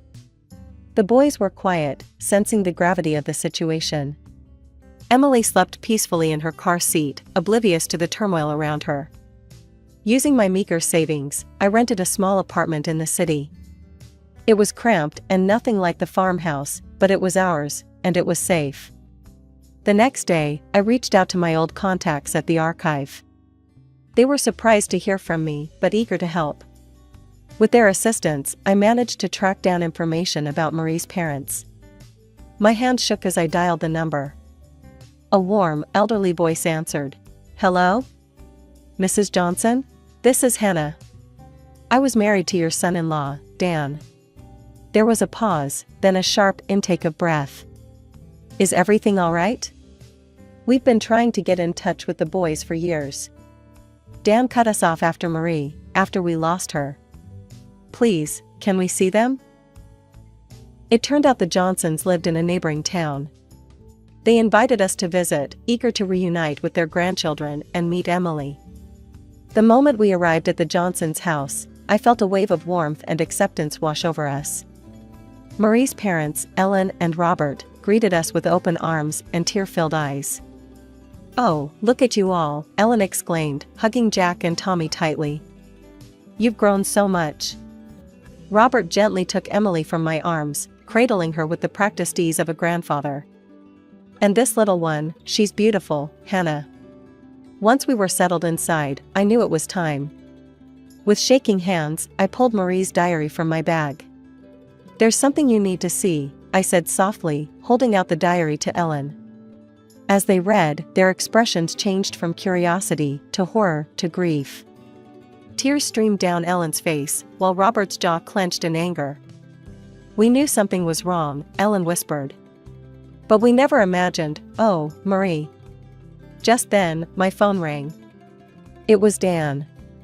I steeled myself and answered. "Where the hell are you?" he growled.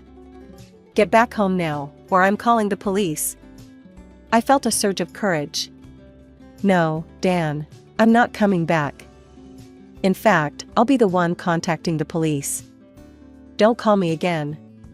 I hung up, my heart racing. Over the next few days, with the Johnsons' support, I set our plan in motion. I contacted Child Protective Services, providing detailed accounts of the abuse and neglect the children had suffered. Then, clutching Marie's diary, I walked into the local police station. The detective listened gravely as I recounted everything: the forced labor, the medical neglect, Marie's suicide. "This is extremely serious," the detective said. "We'll need to investigate thoroughly. Are you willing to press charges?" "Yes," I replied without hesitation. "For all of us." What followed was a whirlwind of activity. Dan and his parents were arrested and brought in for questioning. The farm was searched, and more evidence of abuse was uncovered. The boys were interviewed by child psychologists, bravely recounting their experiences. It was heart-wrenching to hear their stories, but I was so proud of their courage. Finally, after months of legal proceedings, we found ourselves in the courtroom for the final verdict. I sat between Ellen and Robert, holding Emily close, with Jack and Tommy on either side of us. The judge's voice rang out clearly. "In light of the overwhelming evidence, this court finds the defendants guilty of child abuse, neglect, labor exploitation, and criminally negligent homicide in the death of Marie Johnson." I heard Ellen's sharp intake of breath beside me. The judge continued. "Daniel Miller is sentenced to 10 years in prison. His parents, Martha and George Miller, are each sentenced to 7 years." As the gavel came down, I felt a complex mix of emotions: relief, vindication, sadness, and hope. I looked at the boys, seeing a weight lift from their young shoulders. In the aftermath of the trial, our lives began to take on a new shape. Marie's parents were godsends. They opened their home to us, providing a safe haven as we navigated the choppy waters of our new reality. "Your family now, Hannah," Ellen said one evening, as we sat on their porch watching the kids play in the yard. "We're here for you, whatever you need." Their support was unwavering. They helped with childcare during the seemingly endless court proceedings and meetings with lawyers. Robert would often take Jack and Tommy fishing, giving them a chance to just be kids again. Ellen doted on baby Emily, singing her the same lullabies she once sang to Marie. With their encouragement, I hired a skilled divorce lawyer. The Johnsons insisted on covering the legal fees. The divorce proceedings were mercifully straightforward, given Dan's incarceration. When it was finalized, I was awarded full custody of all 3 children and substantial compensation from Dan's assets. As much as I appreciated the Johnsons' hospitality, I knew it was time for us to stand on our own feet. Using part of the settlement money, I rented a comfortable apartment in the city, close to my old workplace and a well-regarded school. The day I walked back into the National Archives felt like coming home. My colleagues welcomed me with open arms, and my boss was more than accommodating about my need for a flexible schedule. Enrolling the kids in school was a bittersweet moment. Jack and Tommy were excited but nervous, having been out of formal education for so long. Emily started at a nearby daycare. I'll never forget the lump in my throat as I watched them all head off that first morning, their backpacks seeming too big for their small shoulders. Ellen and Robert were frequent visitors, their presence a constant reminder that we weren't alone. They doted on all three children equally, showering them with the grandparental love they'd been denied for so long. One Sunday afternoon, as we all sat around the living room after a big family lunch, Robert cleared his throat. "Hannah, Ellen and I have been talking," he began, looking slightly nervous. "We've updated our will. We want you and the kids to be taken care of, no matter what happens." I was stunned. "But I'm not." Ellen reached out and squeezed my hand. "You're our daughter now, Hannah. And those are our grandchildren. We want to make it official." Tears welled up in my eyes as the magnitude of their gesture hit me. This was what family was supposed to be, unconditional love and support. As I looked around the room at the faces of my children and these two wonderful people who had embraced us so completely, I felt a sense of peace settle over me. My name is Erica, and this is the story of how my life turned upside down in ways I never could have imagined. For over a decade, I'd been happily married to my husband, James. We had what I thought was a rock-solid relationship built on trust and mutual respect. I worked as a remote French tutor, a job I enjoyed despite its modest pay. James came from a well-to-do family, but that never mattered to us. His parents, however, were a different story. Richard, my father-in-law, was an influential executive director at the local hospital.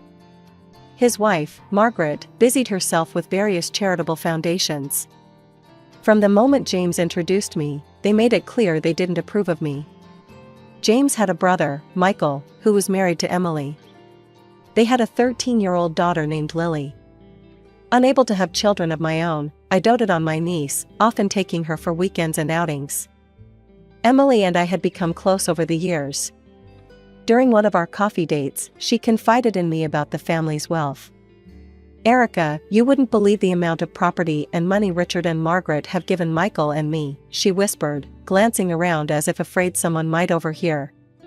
"We're talking millions." I raised an eyebrow, surprised. "Millions? Where did they get that kind of money?" Emily shrugged. "I try not to think about it too much. But sometimes I joke that we're secret millionaires who can't touch our fortune." I laughed along, but a nagging feeling settled in my stomach. Something about the situation felt off, but I pushed the thought aside, focusing instead on my family and my work. Life continued this way for years, a delicate balance of family dynamics and unspoken tensions. Then, tragedy struck. Michael and Emily were killed in a car accident, leaving Lily an orphan. The funeral was a somber affair, but something about Richard and Margaret's behavior struck me as odd. They seemed distracted, almost annoyed by the proceedings, as if they had more pressing matters on their minds than grieving their son. As we stood by the graveside, I overheard Margaret muttering to Richard, "We need to sort out the paperwork as soon as possible. This complicates everything." In the days that followed, I threw myself into caring for Lily. The poor girl was devastated, and I wanted to do everything I could to comfort her. After much discussion with James, I approached him with an idea. "Honey, what if we adopted Lily?" I suggested one evening. "She needs a stable home, and we love her so much already." James considered it for a moment before nodding. "I think that's a wonderful idea. Let's talk to my parents about it." The next day, James and I visited his parents' sprawling mansion to discuss our proposal to adopt Lily. As we sat in their opulent living room, I couldn't help but feel out of place among the antique furniture and priceless artworks. "Absolutely not," Margaret snapped as soon as we broached the subject. Her eyes narrowed as she glared at me. "Erica is not suitable to be a mother to our granddaughter. We will raise Lily ourselves." I was stunned by the vehemence in her voice. But I've been a part of Lily's life since she was born, I protested. James and I love her, and we can provide a stable home. Richard cleared his throat, his expression cold. This isn't up for discussion. Lily stays with us. Margaret leaned forward, her voice dripping with venom. Besides, we all know what this is really about, don't we, Erica? You're just after Michael's money. How convenient that you can't have children of your own, and now you want to swoop in and become Lily's guardian. Did you think we wouldn't see through your little scheme? As we left the house, I felt a mix of anger and sadness washing over me. I can't believe they'd accuse me of something so horrible, I said to James as we drove home. He sighed, keeping his eyes on the road. I'm sorry, Erica. They're just protective of Lily. Give them time, they'll come around. But time didn't improve things. In fact, over the next few weeks, I noticed a change in James. He began staying late at work more often, always with some vague excuse about an important project. When he was home, he seemed distracted, constantly checking his phone and exchanging messages with someone. One evening, as we sat at the dinner table in silence, I couldn't take it anymore. James, is everything okay? You've been so distant lately. He looked up from his phone, his expression hard. It's nothing you need to concern yourself with, he snapped. I recoiled at his harsh tone. This wasn't like him at all. I'm your wife, I said softly. If something's bothering you, I want to help. Just drop it, Erica, he growled, pushing away from the table and storming out of the room. Hurt and confused, I tried to focus on the one bright spot in my life, my relationship with Lily. I visited her at Richard and Margaret's house as often as I could, helping her with her French lessons and providing a sympathetic ear for her grief. One afternoon, as Lily and I sat in the sunroom working on her conjugations, I overheard Richard and Margaret arguing in the next room. Curiosity got the better of me, and I found myself straining to hear their heated exchange. We need to find a way to invalidate that trust fund, Richard hissed. $10 million, Margaret. $10 million that should be ours, not locked away for that girl. Margaret's voice was equally angry. Don't you think I know that? I've got the lawyers working on it, but it's not going to be easy. Michael made sure everything was ironclad before he died. I felt my blood run cold. They were talking about Lily's inheritance, the money Michael and Emily had set aside for their daughter's future. And they wanted to take it for themselves. That evening, I rushed home, prepared to tell James everything I'd overheard. But as soon as I walked through the door, I knew something was terribly wrong. James was sitting in the living room, a stack of papers on the coffee table in front of him. We need to talk, Erica, he said, his voice devoid of emotion. I approached James cautiously, the urgency of what I'd overheard momentarily forgotten. James, what's going on? He didn't meet my eyes as he pushed the stack of papers towards me. I want a divorce, Erica. The words hit me like a physical blow. I stumbled back, gripping the edge of the sofa for support. What? Why? James, I don't understand. James finally looked up at me, his eyes cold and unfamiliar. I've met someone else. She's beautiful, intelligent, and from a good family. Everything you're not. Before I could respond, he pulled out his phone and showed me a picture. A stunning brunette smiled back at me, her arm draped possessively over James's shoulder. They looked happy, intimate. This is Amanda, James said. We've been seeing each other for a while now. I need you to sign these and leave. Tonight. Tears blurred my vision as I mechanically signed where he indicated. I felt hollow, as if someone had scooped out my insides and left me an empty shell. What about the house? Our stuff? I asked, my voice barely above a whisper. James waved dismissively. We'll sort out the division of property later. I don't have time for that now. Just pack what you need for a few days and leave the rest. I nodded numbly and headed to our bedroom, no, his bedroom now, to pack a bag. As I threw clothes haphazardly into a suitcase, I heard the front door open. James? Are you home, darling? Did you get rid of her? It was Margaret's voice, sickly sweet in a way I'd never heard before. "Yes, Mom," James replied. "Erica's packing now. She'll be gone within the hour." Margaret clapped her hands together. "Excellent. You must bring Amanda to dinner tomorrow. Your father and I are dying to meet her properly." I retreated to the bedroom, feeling sick. How could they be so callous? So cruel? I finished packing in a daze, my mind reeling from everything that had happened. When I came downstairs with my suitcase, Margaret was still there. She didn't bother to hide her triumphant smile. "Erica, dear," she said, her voice dripping with false sympathy. "I'm so sorry things didn't work out between you and James. Besides, don't bother coming around to see Lily anymore.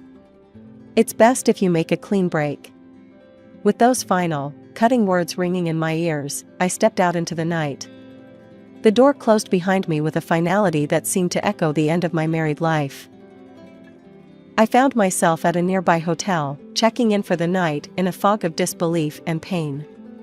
As I lay in the impersonal hotel bed, staring at the ceiling, I tried to make sense of how my life had fallen apart so quickly.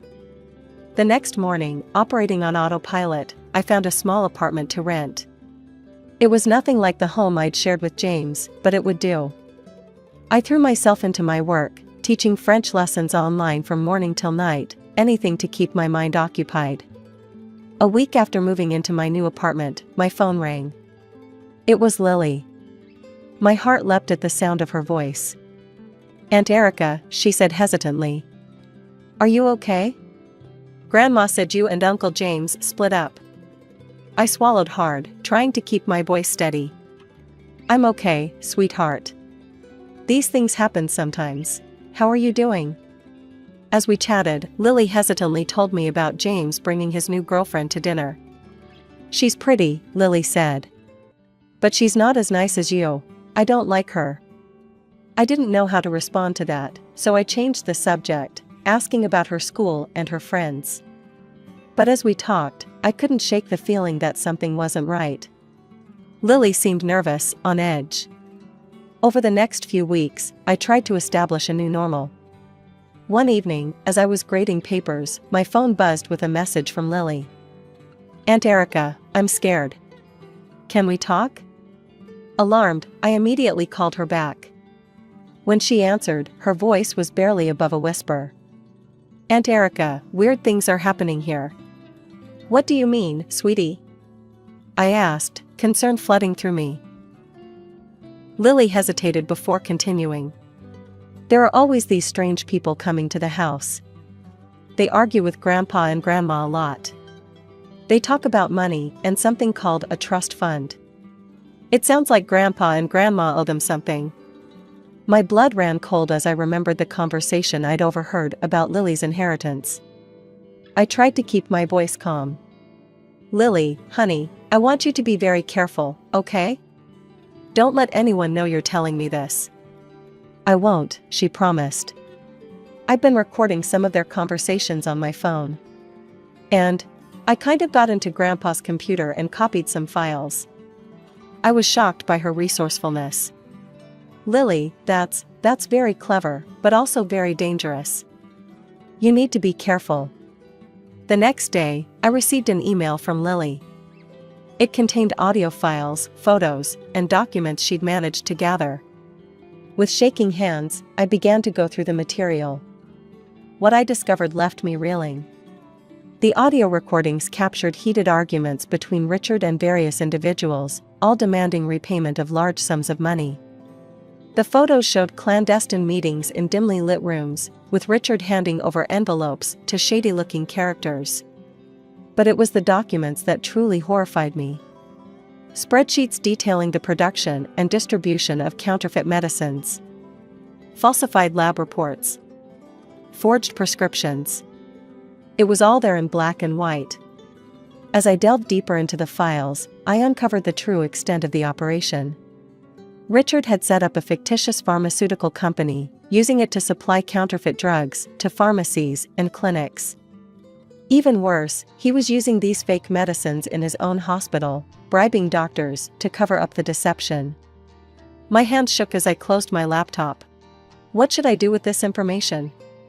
Going to the police seemed like the obvious answer, but I hesitated. What if James was involved? And what about Lily?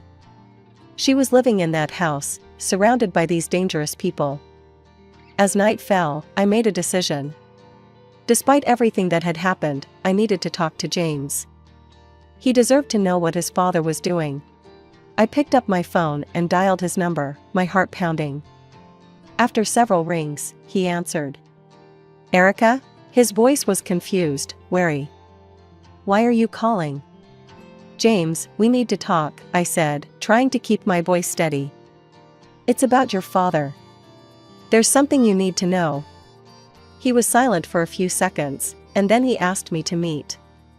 I agreed, and James gave me an address, a small cafe on the outskirts of town. As I drove there, my emotions were in turmoil. The cafe was nearly empty when I arrived. James was sitting in a corner booth, looking haggard and older than I remembered. As I slid into the seat across from him, I noticed dark circles under his eyes and a tension in his shoulders that I'd never seen before. Erica, he began, his voice low, I've been working with the police for months. We're building a case against my father and his entire operation. I stared at him, stunned. What? But, the divorce? Amanda? James ran a hand through his hair. It was all part of the cover. I needed to distance myself from you, to keep you safe. Amanda is an undercover officer. We needed a way to get her into the family circle without suspicion. My head was spinning. So, our marriage, it wasn't real? No, Erica, James said, reaching across the table to take my hand. Our marriage was the only real thing in all of this. I love you. I've always loved you. Pushing you away was the hardest thing I've ever had to do. Tears welled up in my eyes as relief and anger warred within me. Why didn't you tell me? I could have helped. I couldn't risk it, James said, his voice pained. My father's network is vast. If there was even a hint that you knew something, you'd be in danger. I couldn't bear the thought of anything happening to you. As James continued to explain, I learned the full extent of the investigation. It wasn't just Richard involved, there were corrupt doctors, pharmacists, and even government officials implicated. The case was massive, with potential ramifications that reached far beyond our small town. But what about Lily? I asked, suddenly remembering my niece's fear. She's living in that house, James. She's scared. James's face darkened. I know. We're working on a way to get her out safely. But it's complicated. We talked late into the night. When we finally parted ways, James pulled me into a tight embrace. I'm so sorry for everything I put you through, he whispered. When this is all over, I promise I'll make it up to you. I clung to him, savoring the feeling of being in his arms again. But as I drove home, a nagging worry settled in my stomach. Despite James's assurances, I couldn't shake the feeling that Lily was in immediate danger. The next morning, I was jolted awake by the shrill ring of my phone. Lily's name flashed on the screen, and my heart raced as I answered. Aunt Erica. Lily's voice was a panicked whisper. They're packing. They keep saying they need to get out before it's too late. I sat bolt upright, fully alert now. Lily, listen to me carefully. Are you safe right now? Can they hear you? I'm hiding in my closet, she replied. But I don't know how long before they. Suddenly, there was a commotion on the other end of the line. I heard Lily gasp, followed by the muffled sound of a struggle. Lily? Lily! I shouted into the phone, but the line went dead. Panic surged through me. Without thinking, I threw on some clothes and rushed out of my apartment. I knew I should call James or the police, but there was no time. When I arrived at the house, I saw frantic activity through the windows. Shadows moved back and forth, and I could hear raised voices inside. Taking a deep breath, I approached the front door and rang the bell. For a moment, everything went quiet. Then, the door swung open, revealing Richard's surprised face. Erica? "What are you doing here?" he asked, his voice strained. I plastered on a fake smile. I left some of my things here when I moved out. I was hoping I could collect them." Richard's eyes narrowed suspiciously, but before he could respond, I heard Lily's voice from inside the house. "Aunt Erica, help me." Without hesitation, I pushed past Richard and ran into the house. The scene that greeted me was chaos. Suitcases were strewn about, drawers left open, papers scattered everywhere. Margaret stood in the living room, gripping Lily's arm tightly. "Let her go," I demanded, my voice stronger than I felt. What happened next was a blur. Richard lunged at me, but years of yoga had made me quicker than he expected. I dodged his grasp and made a dash for Lily. Margaret, in her surprise, loosened her grip, and Lily broke free, running towards me. We almost made it to the door when I felt a sharp pain in the back of my head. Richard had grabbed a heavy bookend and struck me. I stumbled, my vision blurring, but I managed to push Lily towards the door. "Run, Lily! Get help!" I shouted as I fell to my knees. The last thing I saw was Lily's terrified face as she ran out the door. Then, darkness engulfed me. I don't know how long I was unconscious. When I came to, I found myself bound to a chair in what looked like Richard's study. My head throbbed, and I could feel something warm trickling down my neck, blood. Richard paced the room, running his hands through his hair. "We need to leave now.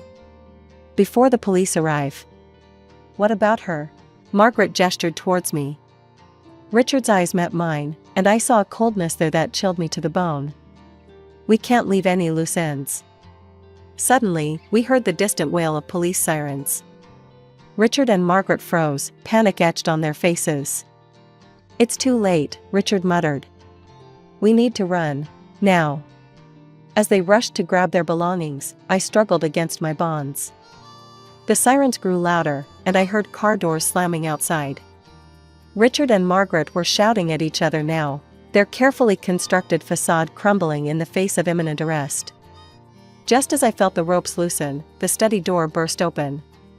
James rushed in, followed by several police officers. "Erica," he cried, running to my side and quickly untying me. As the police handcuffed Richard and Margaret, reading them their rights, James pulled me into a tight embrace. "I'm so sorry," he whispered. When Lily called me, I came as fast as I could.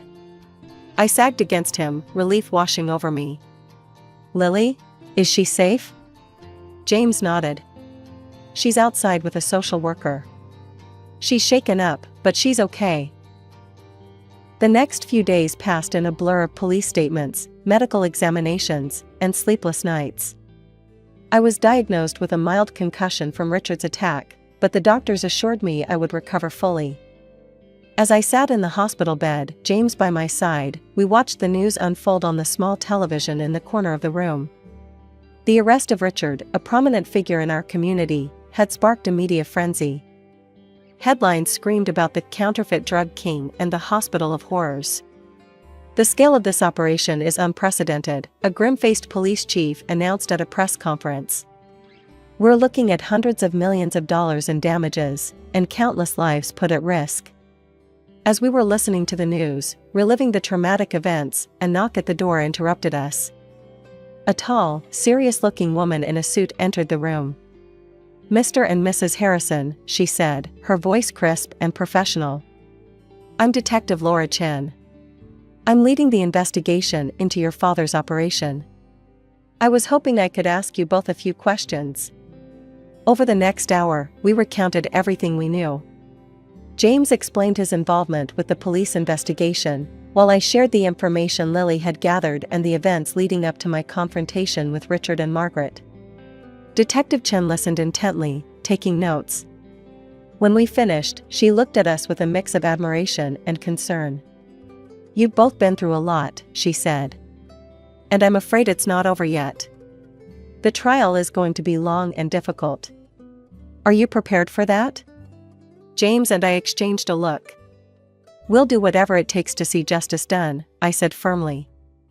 As Detective Chen left, Promising to keep us updated on the case, another visitor arrived, Lily, accompanied by her social worker. "Aunt Erica," she cried, rushing to my bedside and throwing her arms around me. I was so scared. "I thought they were going to hurt you." I held her tight, feeling her small body shake with sobs. "It's okay, sweetheart. You were so brave. You saved us all. But we have another long battle ahead of us." And long it was. The case dragged on for over 2 years, making headlines across the country. As I recovered and we tried to rebuild our lives, the trial loomed over everything. Finally, after months of testimony and mountains of evidence, the verdict came in. Richard and Margaret were sentenced to lengthy prison terms. All their assets, including the trust fund they had set up for Lily, were confiscated as proceeds of crime. As we left the courthouse after the sentencing, I felt a strange mix of relief and sadness. Justice had been served, but at what cost? So many lives had been destroyed, including those of people I had once considered family. After the dust settled from the trial, James and I focused on rebuilding our lives. The most important part of that was Lily. We'd grown so close during the ordeal, and now it was time to make it official. The adoption process was a whirlwind of paperwork and interviews, but finally, we stood before a judge who declared us Lily's legal guardians. As we left the courthouse, Lily between us holding both our hands, I felt a surge of emotion. "We did it," I whispered to James, tears in my eyes. He squeezed my hand. "We're a real family now." With guardianship came the responsibility of managing Lily's inheritance from her parents. It was a daunting task, but we were determined to do right by her. "What do you think about renting out the house?" James suggested one evening as we pored over financial documents. I nodded. "Good idea. We can put the rent money into a savings account for her college fund." We threw ourselves into the task, finding reliable tenants and setting up a separate account for Lily's future. It felt good to be planning for her future, to be giving her the stability she deserved after everything she'd been through. As we settled into our new normal, James approached me one night with a nervous energy about him. "Erica," he began, taking my hands in his. "These past few years, they've been hell. But they've also shown me how strong we are together. I was wondering, would you marry me again?" I laughed, tears springing to my eyes. "Are you kidding? Of course I will." We decided on a small ceremony, just close friends and family. The day arrived, bright and clear. As I slipped on my bright blue dress, a color of hope and new beginnings, I felt a sense of excitement I hadn't experienced in years. Lily knocked on the door, already in her bridesmaid dress. "Aunt Erica? You look like a princess." I twirled for her, feeling light and happy. "And you look absolutely beautiful. Are you ready to go?" She nodded eagerly, taking my hand. As we walked down the aisle together, I saw James waiting for me, his eyes shining with love. It felt like our first wedding all over again, but better, because now we knew what we could overcome together. The ceremony was simple, but beautiful. As we exchanged vows, I looked out at our small gathering of loved ones, at Lily beaming beside us, and I knew that this was exactly where I was meant to be. At the reception, James pulled me close for our first dance. "How does it feel to be Mrs. Harrison again?" he murmured in my ear. I grinned up at him. "Even better than the first time." Later, as I watched Lily twirling on the dance floor with her friends, I felt a deep sense of contentment. Our path hadn't been easy, but we'd made it through. We were stronger for it. The next week, I was back at work, tutoring my French students online. Life had returned to a kind of normal, but it was a new normal, one filled with love, laughter, and the joy of our little family. My name is Tasha, and 5 years ago, I married Tom, thinking we shared the same dreams and ambitions. We moved into my luxury apartment on the top floor of a high-rise building, with a view that took my breath away every time I looked out the window. I worked as the head of the financial department in a trading company, and my career was on a steep upward trajectory. Tom's mother, Linda, lived nearby and visited us often. From the beginning, she made it clear that she didn't approve of my career-oriented lifestyle. "A woman's place is in the home," she'd say, her lips pursed in disapproval. "You should be taking care of your husband, not gallivanting off to work every day." I tried to keep the peace, smiling and nodding when Linda went on her tirades about the duties of a good wife. But inside, I was seething. I had made it clear to Tom from the start that I wanted to build my career before settling down to have children. He had agreed then, but as time went on, I could see him wavering under his mother's influence. One evening, after a particularly long day at work, I came home to find Tom and Linda sitting at our dining table, heads close together in conversation. They fell silent as soon as I walked in, and I felt a chill run down my spine. "Tasha," Tom said, his voice tight. "We need to talk." I dropped my bag and sat down, my heart pounding. "What's wrong?" Linda spoke up first. "Tasha, dear, we're worried about you. All this work, it's not healthy. You're neglecting your home, your husband. When are you going to start thinking about having children?" I took a deep breath, trying to keep my temper in check. "Linda, Tom and I have discussed this. We agreed that we'd focus on our careers first, then think about starting a family." Tom shifted uncomfortably in his seat. "Tasha, maybe it's time to reconsider. We're not getting any younger, and Mom's right. The apartment's a mess, and I'm tired of eating takeout every night." I couldn't believe what I was hearing. "Tom, are you serious? We talked about this. You know how important my job is to me. More important than your family?" Linda interjected, her voice sharp. I stood up, my chair scraping loudly against the floor. "My job is how I'm building a future for our family. I thought you understood that, Tom." I stormed out of the room, locking myself in our bedroom. As I lay on the bed, staring at the ceiling, I couldn't shake the feeling that this was just the beginning of my troubles. Little did I know how right I was. The next morning, I left for work before Tom woke up. As I rode the elevator down to the lobby, I made a promise to myself. I wouldn't let anyone, not even my husband, derail my ambitions. I had worked too hard to get where I was, and I wasn't about to give it all up now.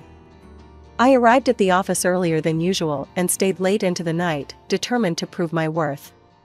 My dedication didn't go unnoticed. A few hours later, my secretary buzzed me. "Mrs. Thompson, the president would like to see you in his office." My heart raced as I made my way to the top floor. Mr. Johnson, our company president, was known for his shrewd business acumen and his tendency to spring surprises on his employees. "Tasha, come in," he said as I knocked on his door. "Have a seat." I perched on the edge of the leather chair across from his desk, my hands clasped tightly in my lap. "I've been watching your work closely," Mr. Johnson began, his face unreadable. "And I must say, I'm impressed." I let out a breath I didn't realize I'd been holding. "Thank you, sir." He leaned forward, his eyes intense. "We're expanding, Tasha. Merging with a large company from another city. It's a big move, and we need our best people on it." My pulse quickened. Was this going where I thought it was? "I'm planning to promote you," he continued. "Head of a new department. But I won't lie to you, Tasha. It's going to be tough. You'll have to work harder than you've ever worked before. Are you up for it?" I thought about Tom and Linda, about their expectations of me. Then I thought about all the late nights I'd spent poring over financial reports, the satisfaction I felt when a project came together perfectly. "Absolutely, sir," I said firmly. "And I accept. I won't let you down." As I left Mr. Johnson's office, I felt like I was walking on air. This was what I'd been working towards all these years. I couldn't wait to share the news with Tom. Surely, when he saw how successful I was becoming, he'd understand why my career was so important to me. On my way home, I stopped at our favorite restaurant and ordered all of Tom's favorite dishes. I picked up a bottle of champagne and a bouquet of roses. This was cause for celebration, and I was determined to make it special. I juggled the bags as I unlocked our apartment door. "Tom?" I called out. "I'm home. And I've got a surprise." I found him in the living room, sprawled on the couch, the TV blaring. He barely looked up as I entered. "Tom, you won't believe what happened today," I said, my excitement bubbling over. "I'm getting promoted. Head of a new department. Isn't that amazing?" Tom muted the TV and turned to face me, his expression far from the joy I'd expected. "So, you'll be working even more now, is that it?" I felt my smile falter. "Well, yes, but think about what this means for us. We'll be able to afford that big house we've always talked about. Regular trips around the world. Our future is set." Tom stood up abruptly. "Our future? What future, Tasha? You're never home as it is. When was the last time we had dinner together? When was the last time we even had a real conversation?" I gestured helplessly at the bags I'd brought home. "That's why I brought dinner. I thought we could celebrate." "Celebrate what?" Tom's voice rose. "Celebrate you abandoning our marriage for your job? Celebrate the fact that I married a woman who cares more about her career than having a family?" I felt tears pricking at my eyes. "I thought you'd be happy for me," I whispered. Tom's face softened for a moment, then hardened again. "I can't do this anymore, Tasha. Something has to change." With that, he stormed off to his office, slamming the door behind him. I stood in the middle of our living room, surrounded by the trappings of the celebration that would never happen, feeling more alone than I ever had in my life. As I mechanically put away the food and poured myself a glass of champagne, I couldn't help but wonder, was this the price of success? And if it was I willing to pay it? One evening, as I was leaving the office, I had an idea. I'd hire a housekeeper. Someone to clean the apartment and cook meals. It would solve Tom's complaints about the messy apartment and lack of home-cooked food. Satisfied with my solution, I made the necessary arrangements. 2 weeks later, I came home to find the apartment spotless, the air filled with the aroma of a home-cooked meal. I smiled to myself, certain that Tom would be pleased. I heard the front door open and close. "Tom?" I called out. "I'm home. And dinner's ready." He walked into the kitchen, his eyes darting around the clean space. "What's all this?" "I hired a housekeeper," I explained, unable to keep the pride out of my voice. "She cleans and cooks. I thought it would make things easier for both of us." Instead of the gratitude I expected, Tom's face clouded over. "So, this is your solution? Hire someone else to do your job?" "That's not fair," I protested. "I'm trying to find a balance." "Balance?" Tom laughed bitterly. "Is that what you call this? Tell me, Tasha, now that you've found a replacement for yourself in the kitchen, are you going to find a replacement for yourself in our bed too?" I recoiled as if he'd slapped me. "How dare you?" I hissed. "I've done nothing but try to make our life better, and this is how you react." Tom turned away. "I'm going out. Don't wait up." The door slammed behind him, leaving me alone in the immaculate kitchen, the untouched dinner growing cold on the table. Over the next few days, Tom and I barely spoke. I buried myself in work, focusing on the upcoming merger. It was easier to deal with spreadsheets and financial projections than the mess my personal life had become. Then, one rare Saturday when I didn't have to go into the office, I decided to make an effort. I spent the morning cooking Tom's favorite meals, set the table with our best china, and even put on the dress he'd bought me for our last anniversary. When Tom came home, I was waiting with a smile. "I thought we could have a nice dinner together," I said, trying to keep my voice light. "Just the two of us." Tom looked at me for a long moment, then nodded silently. My heart leapt. Maybe this was the turning point we needed. I was just about to serve the appetizer when the doorbell rang. Confused, I went to answer it. There, standing in the hallway, was Linda. "Linda," I said, unable to keep the surprise out of my voice. "We weren't expecting you." "Oh, I was in the neighborhood and thought I'd drop by." she said, pushing past me into the apartment. Tom, darling, there you are. I watched in dismay as my carefully planned romantic dinner turned into an impromptu family gathering. Linda dominated the conversation, peppering her small talk with not-so-subtle digs at my housekeeping and lack of maternal instincts. You know, she said, helping herself to more wine. In my day, a woman knew her place was in the home. We took pride in taking care of our husbands, raising our children. I stood up abruptly. I think it's time for dessert, I said, fleeing to the kitchen. As I leaned against the counter, trying to regain my composure, I could hear Linda's voice drifting in from the dining room. Tom, darling, you need to talk some sense into her. A woman's duty is to her family first. Everything else is secondary.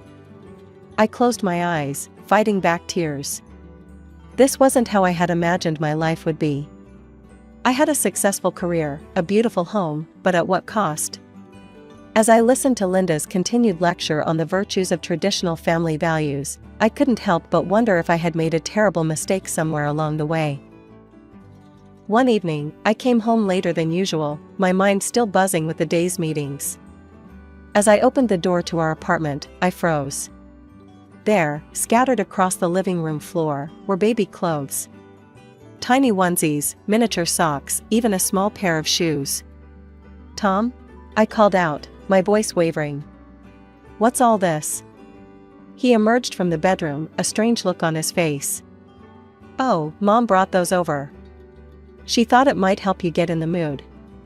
I picked up a small t-shirt, my fingers trembling. In the mood for what, exactly? For starting a family, of course, Tom said, as if it were the most obvious thing in the world. Tasha, we're not getting any younger. It's time we seriously considered having children. I spent the rest of the evening silently putting away the baby clothes, my mind in turmoil. Was I being selfish? Was my ambition destroying my marriage?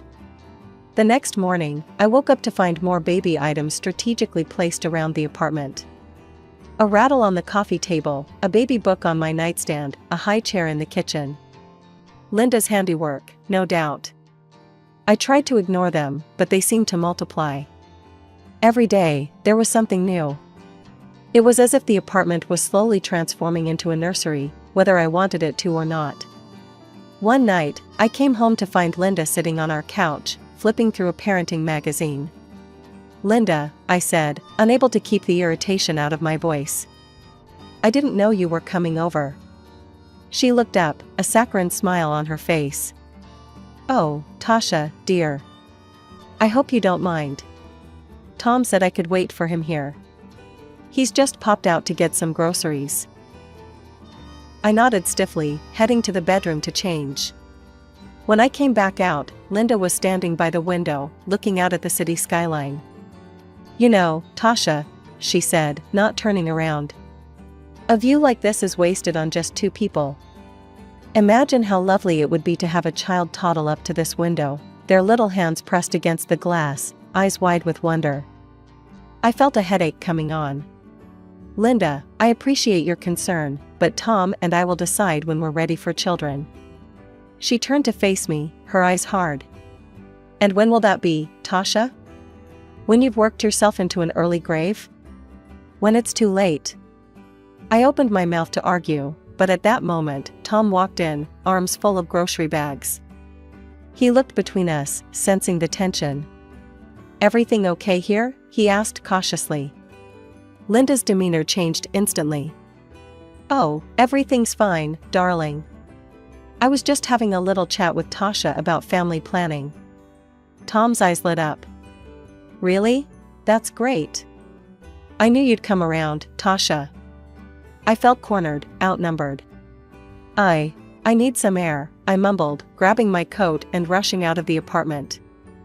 A few weeks later, I stumbled through the front door, exhausted from another long day at work. The sight that greeted me stopped me in my tracks. There, padding around our living room in fluffy pink pajamas, was Linda. What's going on here?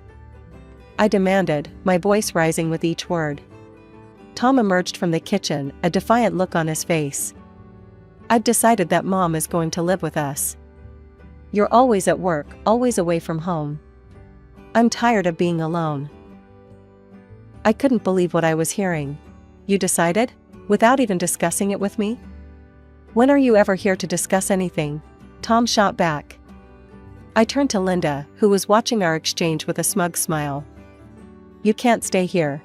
This is my home. Tom's face darkened. If you're not happy with this arrangement, you can get out. I felt like I'd been slapped. Excuse me? I bought this apartment before we even got married. It's registered in my name. You can't kick me out of my own home. Linda stood up, her face twisted with anger. She took a threatening step towards me. Now listen here, you ungrateful. I held up a hand, stopping her in her tracks. Don't come any closer, Linda. If you lay a hand on me, I'll call the police.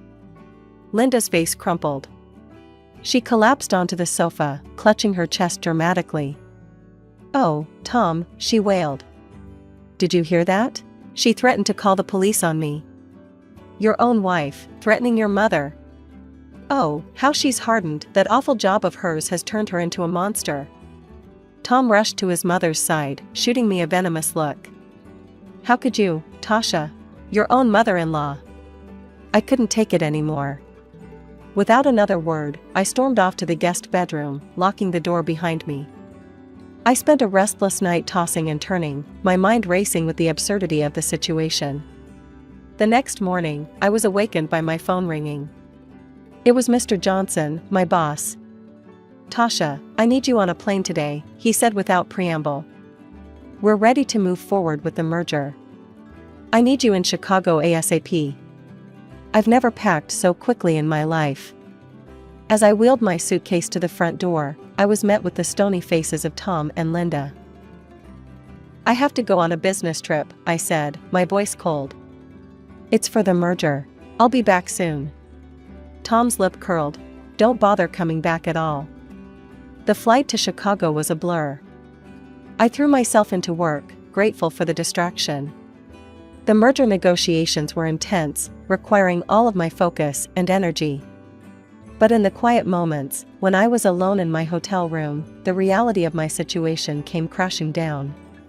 After a grueling week of negotiations and sleepless nights, I finally returned home. As I stood outside my apartment door, suitcases at my feet, I felt a mix of exhaustion and anticipation. I just wanted to collapse into my own bed and forget about the world for a while. I inserted my key into the lock, but it wouldn't turn. Frowning, I tried again. Nothing. A cold feeling of dread washed over me as I realized what must have happened. I knocked on the door, my heart pounding. After a moment, it swung open. There stood Tom and Linda, both wearing casual house clothes, looking at me with a mixture of smugness and disdain. Why doesn't my key work? I asked, my voice barely above a whisper. Tom let out a harsh laugh. I changed the locks, he said, his eyes glinting with malice. You can come in if you're ready to choose your family over your precious career. I stood there, stunned. What are you talking about? Tom reached into his pocket and pulled out a stack of papers. With a flourish, he presented them to me. Divorce papers, he said. It's time to choose, Tasha. Your career or your home. What's it going to be? I looked at Tom, really looked at him, and in that moment, I realized something profound. I didn't love him anymore. The man I had married was gone, replaced by this bitter, manipulative stranger. Linda's shrill voice cut through my thoughts. Well, we're waiting. Make your choice. I took a deep breath, straightening my spine. I choose my career, I said, my voice steady. Because I don't have a family or a husband. Not anymore. Tom's face twisted with anger, but he thrust a pen at me. With a steady hand, I signed the divorce papers right there in the hallway. As soon as I finished, Linda grabbed my arm and roughly pushed me towards the elevator. Good riddance, she spat, slamming the door behind me. I stood there, staring at the closed door of what used to be my home. A laugh bubbled up from my chest, bordering on hysterical. I had just been kicked out of my own apartment, the one I had bought with my hard-earned money. Too tired to make a scene, I gathered my suitcases and made my way to a nearby hotel. A few hours later, I received a call from my friend Rachel, a realtor I had worked with when buying the apartment. "Tasha, Han, how are you doing?"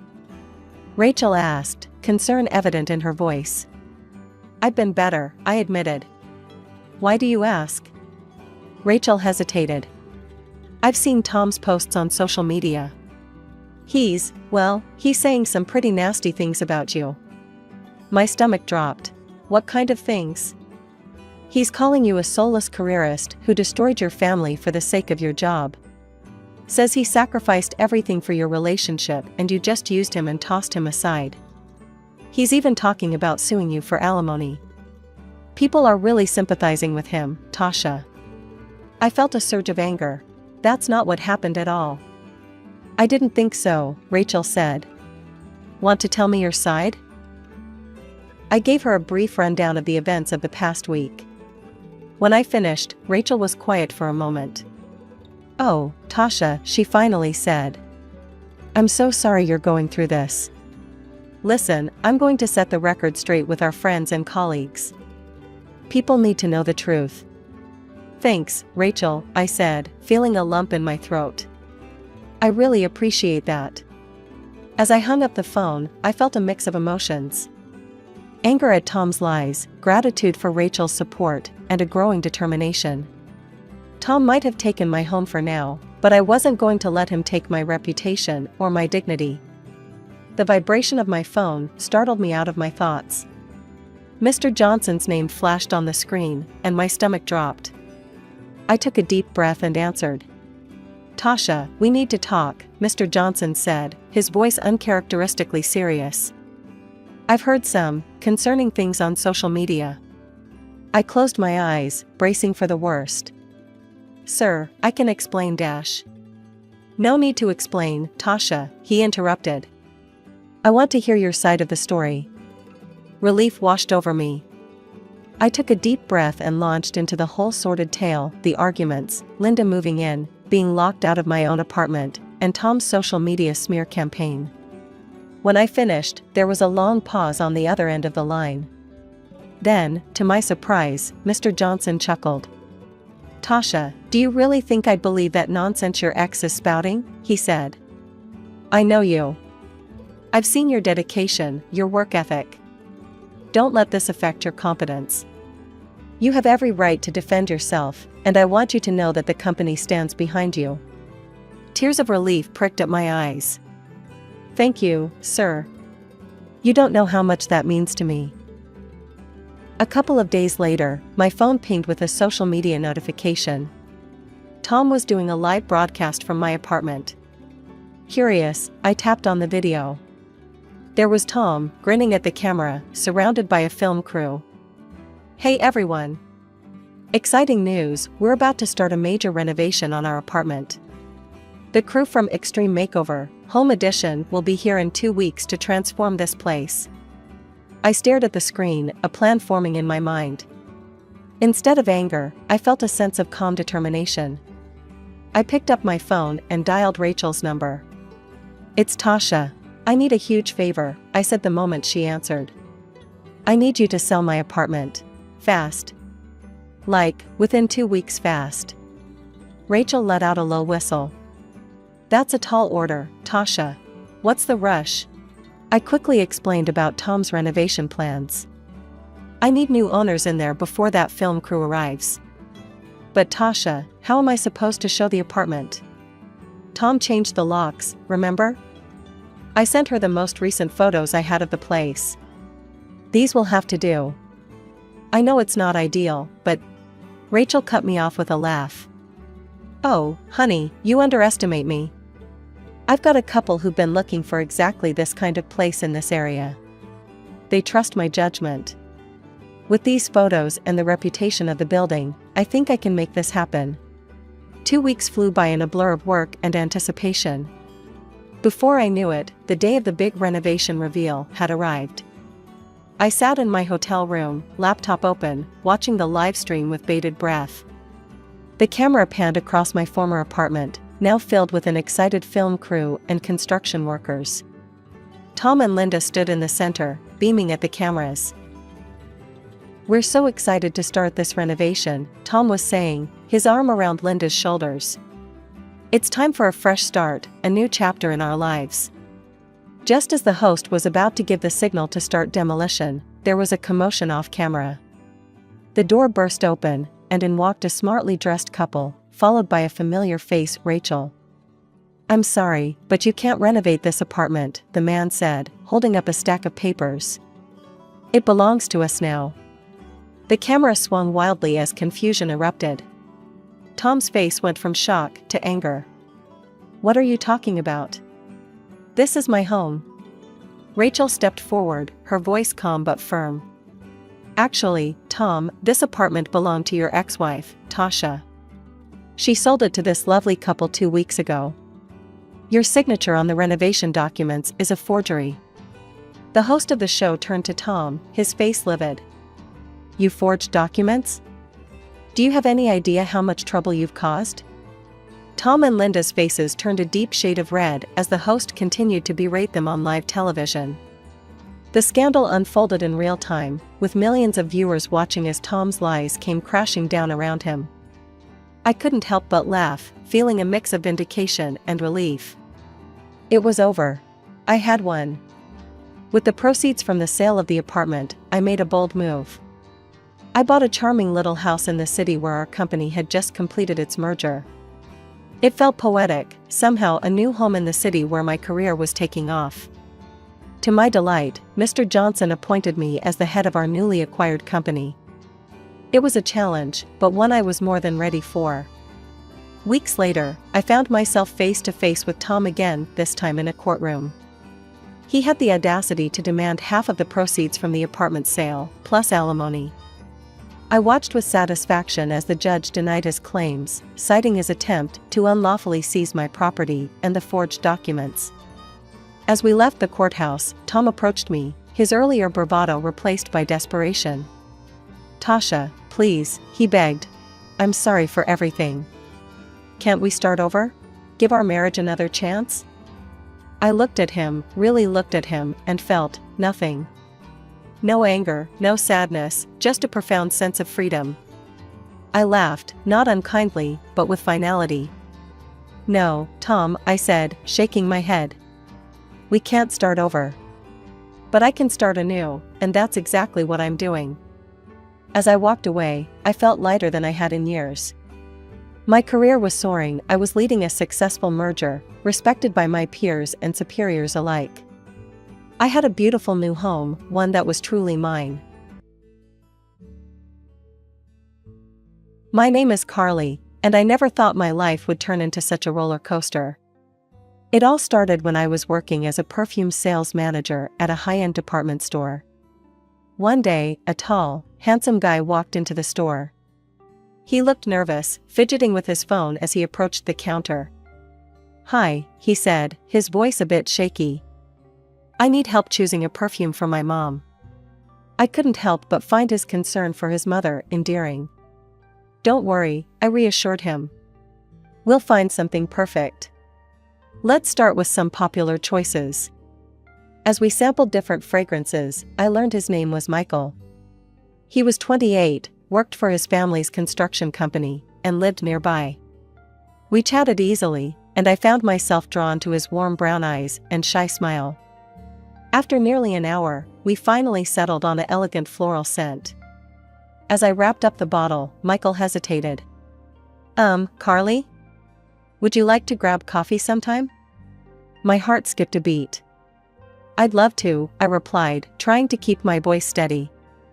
That coffee date turned into dinner, which led to more dates. Michael was sweet, attentive, and made me laugh. We shared similar interests in movies, hiking, and trying new restaurants. Before I knew it, we were officially a couple. Everything was perfect until the day I met his mother, Evelyn. Michael had warned me she could be a bit intense, but nothing prepared me for the reality. We arrived at a fancy restaurant for a family dinner. Evelyn sat at the head of the table, her sharp eyes scrutinizing me as we approached. She was impeccably dressed, her graying hair styled in a severe bun. "So, this is the girl you've been seeing," she said, her tone cold. She barely acknowledged my extended hand, giving it a limp shake. Michael's father, Robert, seemed nice enough, offering a warm smile. His older brother, Thomas, gave a curt nod. As we sat down, Evelyn launched into an interrogation. "Where did you say you work, Carly?" "I'm a perfume sales manager at." She cut me off. "Retail, how quaint. And your family? What do your parents do?" I tried to keep my voice steady. "My dad's a high school teacher, and my mom." "A teacher?" Evelyn's eyebrows shot up. "Well, I suppose someone has to do it." The dinner continued in this vein, with Evelyn making thinly veiled insults and dismissive comments. Michael squeezed my hand under the table, but said nothing to defend me. As we left the restaurant, Evelyn pulled me aside. "Listen carefully, Carly," she hissed. "I run this family. I decide what's best for my sons. If you want a future with Michael, you'll need to prove your worth." I was too shocked to respond. When Michael proposed, I was over the moon. But my joy was short-lived. Evelyn immediately took over the wedding planning, dictating everything from the venue to the guest list. I tried to stand up for myself. "Actually, I had some ideas." "Ideas are nice, dear," Evelyn cut in, "but let's leave this to the professionals, shall we?" Michael gave me a pleading look. "Just go along with it," he whispered. "It's easier this way." And so, I watched as my dream wedding transformed into Evelyn's spectacle. I told myself it was just one day, that things would be different once we were married and living on our own. The first few months of marriage were a whirlwind. Michael and I moved into a small apartment, and I reveled in the joy of setting up our own space. But even as we unpacked boxes and arranged furniture, Evelyn's presence loomed large. She'd drop by unannounced, often when Michael was at work. "Just checking in," she'd say, her eyes scanning our home critically. "Oh dear, is this how you've arranged the living room? Let me show you a better way." I'd grit my teeth and smile, reminding myself that she was just trying to help. But her help felt more like an invasion. One evening, as Michael and I were having dinner, my phone rang. It was my boss, offering me a promotion to senior sales manager. I was thrilled. It was the opportunity I'd been working towards for years. The next evening, we sat around Evelyn's dining table. The tension was palpable as she served a roast that looked perfect, but tasted like cardboard in my mouth. "Carly," Evelyn began, her tone sickly sweet. "Michael tells me you've been offered a promotion." "How nice." I nodded, trying to keep my voice steady. "Yes, I'm very excited about it." Evelyn's smile tightened. "Well, dear, I think it's time we discussed your future. Your real future. We need someone in sales, and with your experience, you'd be perfect." I took a deep breath. "Evelyn, I appreciate the offer, but I'm happy in my current job. I don't want to leave it." The temperature in the room seemed to drop 10 degrees. Evelyn's eyes narrowed. "I see. So, you don't consider yourself part of this family then?" I felt my temper rising. "With all due respect, Evelyn, you don't get to decide what's best for my marriage or my career." Evelyn stood up abruptly, her chair scraping against the floor. "I think you need to reconsider your priorities, young lady. Michael, talk some sense into your wife." As she stormed out of the room, I turned to Michael, expecting support. Instead, he looked torn. "Carly, maybe we should think about this. Mom knows what she's doing." The drive home was silent, filled with unspoken words and growing resentment. As I lay in bed that night, staring at the ceiling, I realized that my battle wasn't just with Evelyn. It was with the entire dynamic of this family I had married into. The tension in our home grew thicker with each passing day. One Sunday afternoon, we were all gathered at Evelyn's for a barbecue. I was in the kitchen, helping to prepare salads, when Evelyn's voice carried from the patio. "It's such a shame," she was saying loudly. "I remember Thomas's ex-wife. She was just as ungrateful as Carly. But I showed her the door. I kicked her out of this family myself. I felt my cheeks burn. Thomas, Michael's older brother, shifted uncomfortably. "Mom, please," he muttered. But Evelyn was on a roll. "I'm just saying, a woman should know her place. Isn't that right, Robert?" Robert, Michael's father, just grunted noncommittally. I'd noticed he rarely spoke up against his wife. I couldn't take it anymore. I marched out to the patio, salad bowl in hand. "Evelyn," I said, my voice shaking slightly, "if you have something to say to me, why don't you say it to my face?" The backyard fell silent. Evelyn's eyes narrowed. "Fine. You want to know what I think? I think you're not good enough for this family.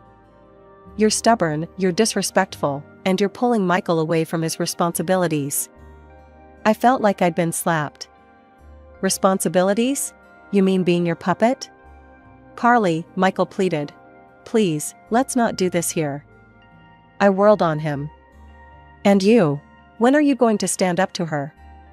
When are you going to be a husband instead of a mama's boy?" The moment the words left my mouth, I knew I'd crossed a line. Michael's face crumpled, and Evelyn looked triumphant. "You see," she crowed. "This is who you really are. A spiteful, ungrateful girl who doesn't appreciate what she has." I felt tears pricking at my eyes. Without another word, I turned and ran into the house, grabbing my purse and keys. The weeks following the barbecue incident were tense. Michael and I barely spoke, tiptoeing around each other in our own home. I threw myself into my work, staying late at the office to avoid the suffocating silence at home. One evening, I returned from work to find Michael sitting at the kitchen table, a serious expression on his face. "We need to talk," he said. "Mom called today. She wants us to come over for her birthday dinner next week." I felt a knot form in my stomach. "Michael, I don't think that's a good idea." "Please," he pleaded. "It would mean a lot to me. And maybe it's a chance to start over?" I wanted to refuse, to tell him I was done playing nice with a woman who clearly despised me. But the hope in his eyes made me hesitate. "Fine," I said finally. "But this is the last chance, Michael. I mean it."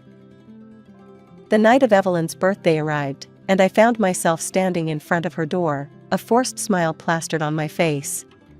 As we entered, Evelyn greeted us with her usual fake warmth. "Carly, dear," she cooed, air-kissing my cheek. "So glad you could make it. I was worried you might be too busy with your little job."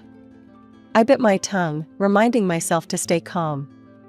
The evening progressed with forced pleasantries and thinly veiled insults. I noticed how Evelyn dominated every conversation, her sons and husband merely nodding along. As the night wore on, Evelyn announced it was time for cake. "Carly, be a dear and bring out the cake. And don't forget the candles."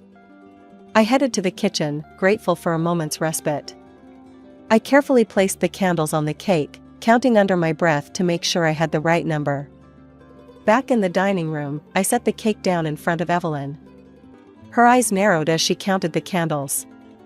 "Carly," she said, her voice dangerously sweet. "There's one extra candle here. Can't you even do a simple task correctly? Or perhaps you're trying to insinuate something about my age?" "No, of course not, Enough," Evelyn snapped. She began plucking out the candles one by one. "Since you've clearly ruined the design, you might as well see the mess you've made. Come closer, dear. Take a good look." Hesitantly, I leaned in. Suddenly, I felt a hand on the back of my head, pushing me down. Before I could react, my face was shoved into the cake. I gasped, struggling to breathe as frosting filled my nose and mouth. After what felt like an eternity, Evelyn released me. I straightened up, sputtering and wiping cake from my eyes. The room was silent, save for Evelyn's cruel laughter. "Oh dear," she chuckled. "Looks like someone's made a mess of themselves." I looked around the room in disbelief. The other guests were averting their eyes, some letting out nervous giggles. And Michael? Michael was staring at the floor, his face red with embarrassment. Without a word, I turned and fled to the bathroom, locking the door behind me. As I scrubbed the cake from my face, I could hear muffled voices outside. A soft knock came at the door. "Carly?" It was Michael. "Are you okay? Do you need help?" I yanked the door open, fixing him with a glare. "Help? Now you want to help?" He looked away, unable to meet my gaze. "Mom can be a bit eccentric sometimes. We just need to." "Eccentric?" I hissed. "Michael, she assaulted me. And you just stood there." Without another word, I pushed past him, grabbed my purse, and headed for the door. I drove home in a daze, my mind reeling from what had just happened. The days following Evelyn's birthday disaster were a blur of tears, arguments, and sleepless nights. Michael tried to apologize, but his words rang hollow. I threw myself into work, staying late at the office and taking on extra projects. But even at work, I couldn't escape Evelyn's influence. One afternoon, as I was assisting a customer, I heard a familiar voice that made my blood run cold. "Excuse me, I'd like to speak to a manager." I turned to see Evelyn standing there, a malicious glint in her eye. My colleague, unaware of who she was, directed her to me. "I'm the senior sales manager. How can I help you?" I asked, trying to keep my voice steady. Evelyn's lips curled into a cruel smile. "I have a complaint about the perfume I purchased here last week. The problem is that this perfume smells like cheap chemicals. And when I tried to return it, your staff was incredibly rude to me." I knew she was lying. We had a strict quality control process, and our return policy was more than fair. But before I could respond, she continued her tirade. "This is unacceptable. I demand to speak to your superior immediately." My manager, alerted by the commotion, hurried over. "What seems to be the problem here?" Evelyn launched into her fabricated story, painting me as an incompetent manager who had personally sold her a defective product and then refused to help. I tried to interject, to explain the situation, but my manager held up a hand to silence me. "I'm very sorry for your experience, ma'am. Please, come with me to my office. We'll sort this out immediately." As they walked away, Evelyn shot me a triumphant look over her shoulder. I stood there, humiliated and angry, as my colleagues whispered around me. An hour later, my manager called me into his office. His expression was grim. "Carly, I've received multiple complaints about your performance recently. And after today's incident, I'm afraid we're going to have to let you go." I felt like the floor had dropped out from under me. "What? But those complaints, they're not real. It's my mother-in-law, she's trying to." He held up a hand. "Carly, please. I understand you're going through some personal issues, but we can't have them affecting your work like this. I'm sorry, but my decision is final." I left the office in a daze, my personal belongings in a small box. I drove home, tears blurring my vision. When I arrived, Michael was waiting, his face etched with concern. "Carly, what happened?" Mom said. "Your mother," I spat, "just cost me my job." I recounted the events of the day, my voice rising with each word. "And you want to know the worst part? She used our phone number to file those fake complaints." "Our phone number, Michael? The one you gave her without even asking me?" I locked myself in our bedroom, ignoring his pleas from the other side of the door. As I lay there, staring at the ceiling, I realized I was at a crossroads. I couldn't keep living like this, constantly under attack from Evelyn and unsupported by my own husband. The weeks following my job loss were some of the darkest I'd ever experienced. One evening, as I sat at our kitchen table, surrounded by job listings and unanswered applications, my phone buzzed. It was a text from an unknown number. "I hear you're looking for work. Maybe it's time to reconsider my offer. Evelyn." I stared at the screen in disbelief. How had she gotten my new number? I'd changed it specifically to avoid her. As if on cue, Michael walked in. I held up my phone. Did you give your mother my new number? His hesitation was all the answer I needed. Look, maybe we should consider her offer. It's for us. For our future. I stood up abruptly, my chair scraping against the floor. Our future? Michael, there won't be a future if this keeps up. If something doesn't change, and soon, I don't know if I can stay in this marriage. The silence that followed was deafening. Michael looked stunned, as if he couldn't quite process what I'd said. Finally, he spoke, his voice barely above a whisper. I'll talk to her. I promise. Just, give me some time. I wanted to believe him, but I'd heard similar promises before. Still, what choice did I have? I nodded, not trusting myself to speak. The next day, I decided to take matters into my own hands. I couldn't wait for Michael to stand up to his mother. I needed to find a job, to regain some semblance of independence. I reached out to an old colleague who had started her own online perfume business. She was sympathetic to my situation and offered me a position as an online consultant. The pay wasn't great, but it was something, a lifeline in the storm. But Evelyn wasn't done with me yet. As Christmas approached, the annual family gathering loomed on the horizon. I dreaded it, knowing it would be another opportunity for Evelyn to belittle and humiliate me. The night before the gathering, Michael and I had another argument. He wanted me to make more of an effort with his mother, to try to understand her perspective. I couldn't believe what I was hearing. Her perspective? I sputtered. Michael, her perspective is that I'm not good enough for this family, that I should quit my job and become her puppet. How am I supposed to understand that? He looked away, unable to meet my eyes. She's just set in her ways. If we could just... No, I cut him off. I'm done trying. If you won't stand up for me, for us, then I'll have to do it myself.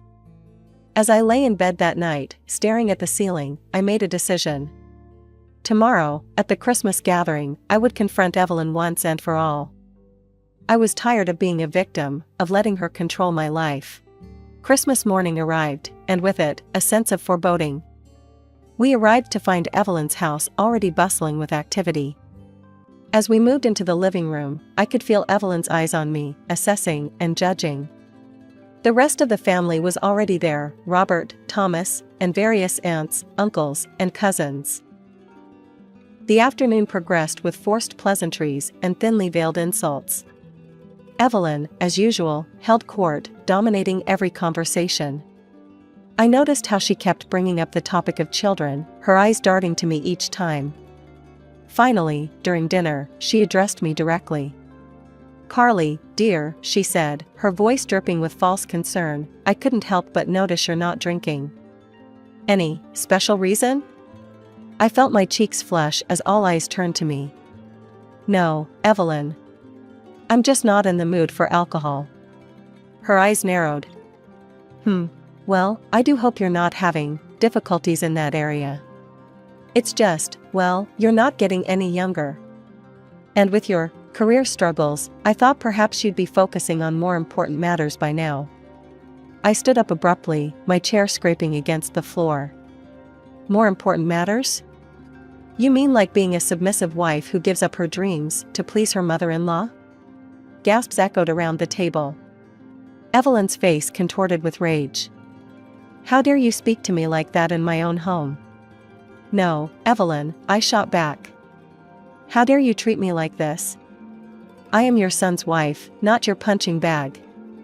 I've had enough of your manipulation and your cruelty.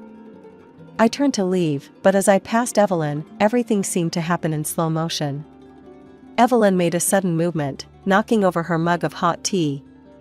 The scalding liquid splashed directly onto me. I screamed in pain as the hot tea soaked through my clothes. Evelyn, however, seemed unfazed by what she had done. She grabbed my arm, pulling me close. Listen here, you little brat, she hissed, her voice low and menacing. You will obey me. You will do as I say. Or I will destroy you. Through the haze of pain, I looked around the room, desperate for help. But everyone, including Michael, seemed frozen in shock. Finally Michael stood up, his face pale. I need some air, he mumbled, before fleeing the room. In that moment, something inside me broke. Without another word, I wrenched my arm free and ran out of the house, ignoring the chaos erupting behind me. I drove to the nearest hospital, my skin still burning from the tea. As the doctors treated my burns, which thankfully weren't severe, I felt a strange sense of calm wash over me. When I finally returned home, the apartment was empty. I packed a bag with essentials, wrote a brief note explaining that I needed time away, and left. I woke up in the dingy motel room, my skin still tender from the burns. As I was contemplating my next move, my phone rang. I hesitated, half expecting it to be Michael or worse, Evelyn. To my surprise, it was my father-in-law, Robert. "Carly?" His voice sounded strained. "Can we meet? It's important." Curiosity got the better of me. "Okay," I said, giving him the motel address. An hour later, there was a knock at my door. I opened it to find Robert standing there, looking more disheveled than I'd ever seen him. His eyes were red-rimmed, and he seemed to have aged overnight. "Robert, what's going on?" I asked, gesturing for him to sit down. "Carly, I'm so sorry," he blurted out as soon as I let him in. "There's something you need to know about the company, about Evelyn." He paused, his hands shaking slightly. "The company, it used to belong to my parents. Evelyn, she tricked my father when he was sick. Made him sign everything over to her, made herself the executive director." I felt my jaw drop. "What? But how? Why didn't you say anything?" Robert's eyes filled with tears. "I was a coward. I'd been collecting evidence for years, but I was too afraid to do anything with it." He reached into his jacket and pulled out a thick folder. "But I can't stay silent anymore. Not after what happened yesterday. I need your help, Carly." With trembling hands, I opened the folder and began to read. What I found inside made my blood run cold. Evelyn had been hiding income for years, evading taxes on a massive scale. She'd been hiring undocumented workers, paying them a fraction of what they deserved and forcing them to work in appalling conditions. These workers, afraid of deportation, never complained about their treatment. But it got worse. The documents showed that many of the company's products were defective, failing to meet basic quality standards. Evelyn had been knowingly selling these subpar goods at full price, putting profits over people's safety. Then I came across a police report that made my heart stop. Thomas's ex-wife, who had worked in production, had discovered these illegal practices. She had threatened to report Evelyn to the authorities. In response, Evelyn had pushed her down a flight of stairs. The poor woman had sustained serious injuries, but Evelyn had intimidated her into silence. Shortly after, she had pressured Thomas into divorcing his wife. I looked up at Robert, my hands shaking. This is horrible. How could she do all this?" Robert broke down, tears streaming down his face. "I'm so sorry, Carly. I should have spoken up years ago. I was afraid. Of her, of losing everything. But I can't live with this guilt anymore." As I watched my father-in-law cry, a mix of emotions washed over me. Anger at Evelyn's cruelty and greed. Sympathy for Robert and all the workers who had suffered. And a growing determination to put an end to this injustice. We contacted a reputable lawyer, Amanda Chen, who specialized in corporate fraud cases. She listened to our story with growing concern and immediately agreed to take on the case. It was a Tuesday afternoon when all hell broke loose. My phone exploded with notifications, missed calls, text messages, and voicemails, all from Evelyn. I steeled myself and listened to one of the voicemails. "You ungrateful little witch." Evelyn's voice screeched through the speaker. "How dare you turn my husband against me? I'll ruin you for this, do you hear me? I'll destroy you." The barrage continued relentlessly. Evelyn called every few minutes, alternating between threats and attempts at manipulation. When I blocked her number, she started using other people's phones. But it didn't stop there. Evelyn launched a full-scale character assassination campaign against me. She contacted friends, family, and even my former co-workers, spinning a tale of how I had seduced Robert and turned him against her. The biggest blow came when Michael sided with his mother. He showed up at my new rented apartment, his face a mask of anger and betrayal. "How could you do this to us?" he demanded. "To my mother?" I tried to explain, to show him the evidence, but he refused to listen. "I don't know who you are anymore," he spat before storming out. As I sat there, reeling from Michael's rejection, I received an unexpected call. It was Thomas, Michael's older brother. "Carly? It's Thomas. I heard what's happening. I want you to know, I believe you. And I want to help." Thomas's support was a turning point. He provided additional evidence of Evelyn's misdeeds and agreed to testify in court. With his help, we were also able to locate his ex-wife, Maria. Maria's testimony was damning.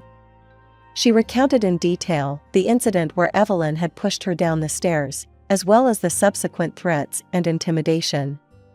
As the trial date approached, Amanda worked tirelessly. She tracked down several of the undocumented workers Evelyn had exploited. Despite their fear, many agreed to testify, their stories painting a horrifying picture of abuse and exploitation. The trial was grueling. Evelyn's lawyers fought dirty, trying to discredit our witnesses and paint Robert and me as conspirators. But Amanda was brilliant, methodically presenting our evidence and dismantling the defense's arguments. The turning point came when Amanda presented the evidence of how Evelyn had manipulated Robert's father into signing over the company. The judge listened intently as Amanda argued for the annulment of the will. After what felt like an eternity, the judge made her ruling. The will was annulled, and ownership of the company was returned to Robert. Furthermore, the judge ordered a full investigation into the company's practices and Evelyn's personal finances. As the gavel fell, I felt a wave of relief wash over me. Robert broke down in tears beside me, while Evelyn's shrieks of outrage echoed through the courtroom.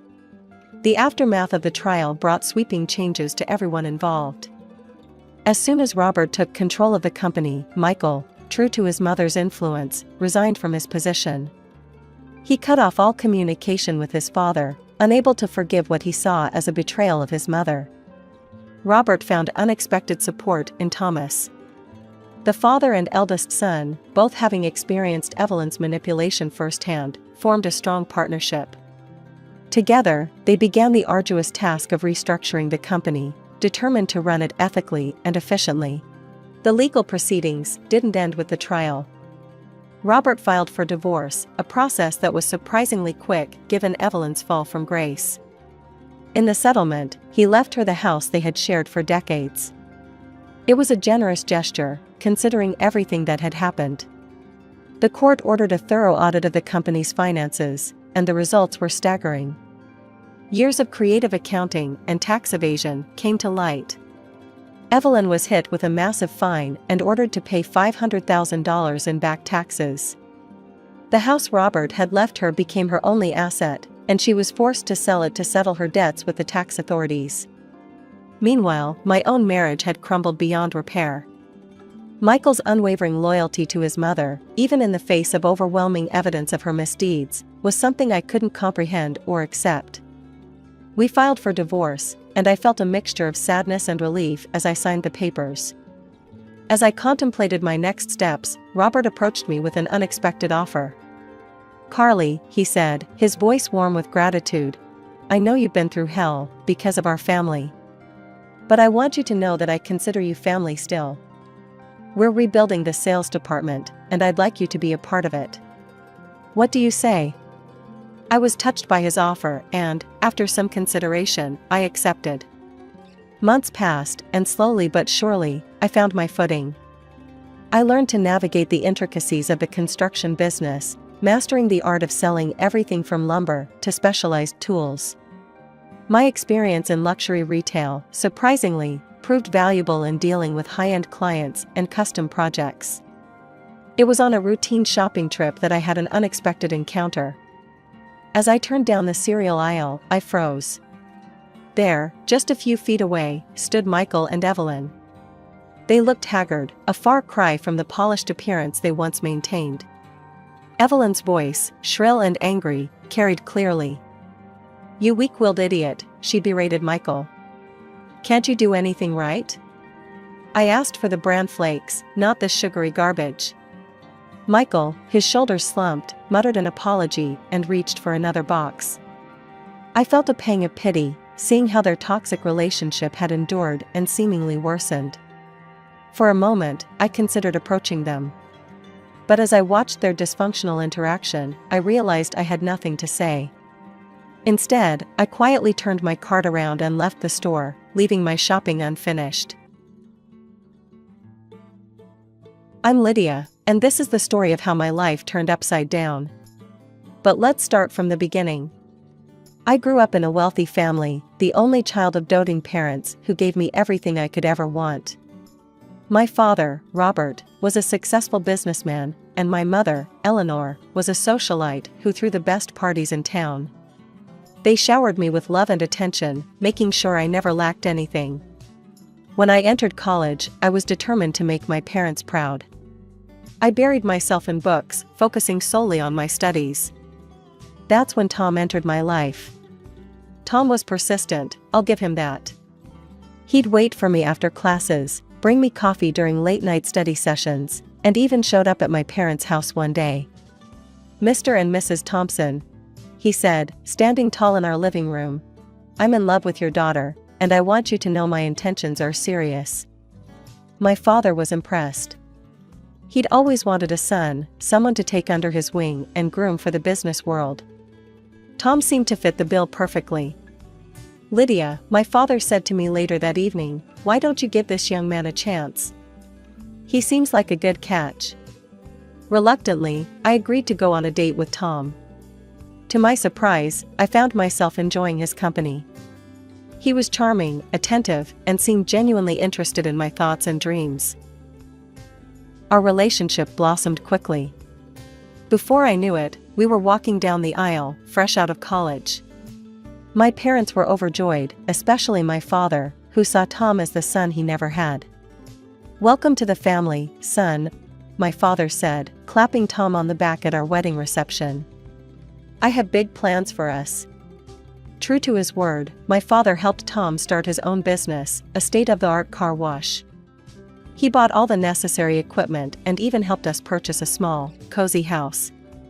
A year into our marriage, I gave birth to our son, Michael. Holding him in my arms for the first time, I felt a love I had never experienced before. I threw myself into motherhood, becoming a full-time housewife. My days were filled with diaper changes, feeding schedules, and lullabies. As the years rolled by, our lives settled into a routine.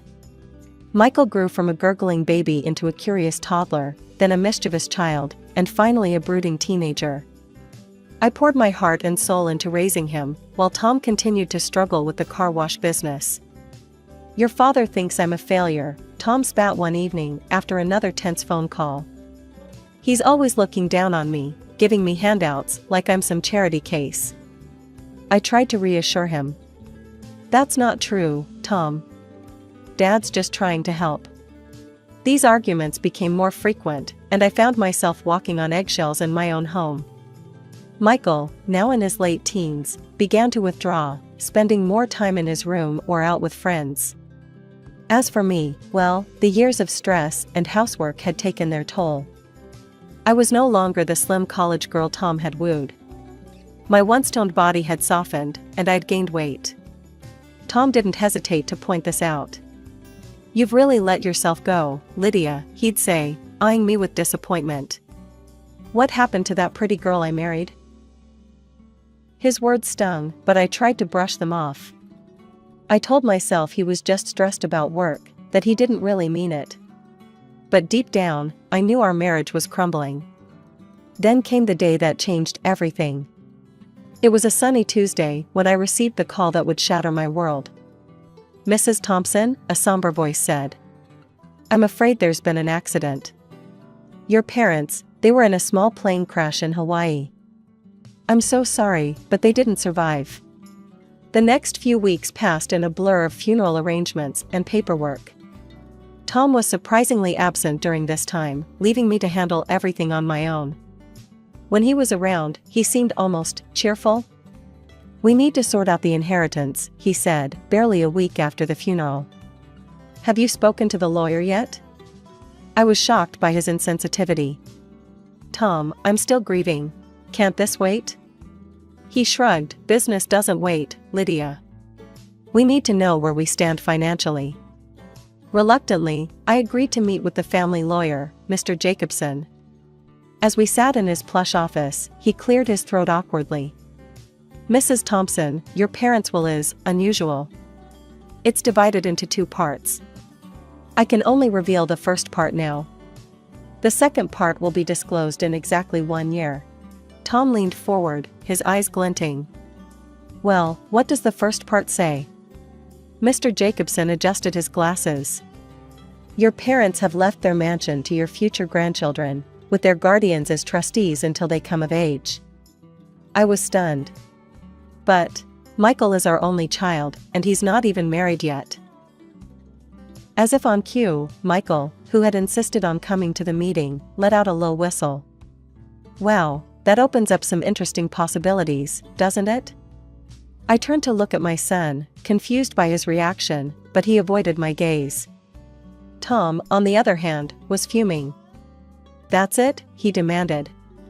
"What about the rest of their assets? The businesses? The money?" Mr. Jacobson shook his head. "I'm afraid that information is in the second part of the will, which cannot be revealed for another year." As we left the lawyer's office, I couldn't shake the feeling that something fundamental had shifted. Tom was uncharacteristically quiet, while Michael seemed lost in thought.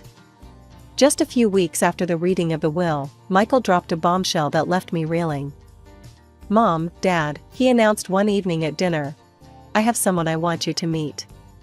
The next day, he brought home a young woman named Sarah.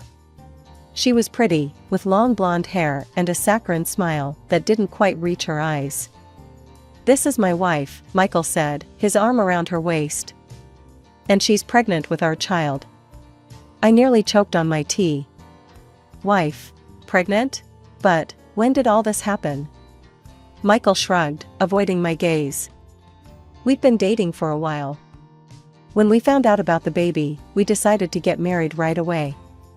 I couldn't help but notice how his eyes flickered to Tom, who was nodding approvingly. Something about this whole situation felt off, but I pushed my doubts aside.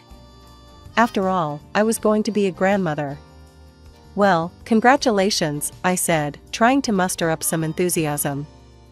"This is quite a surprise." Sarah's smile widened. "Thank you, Mrs. Thompson.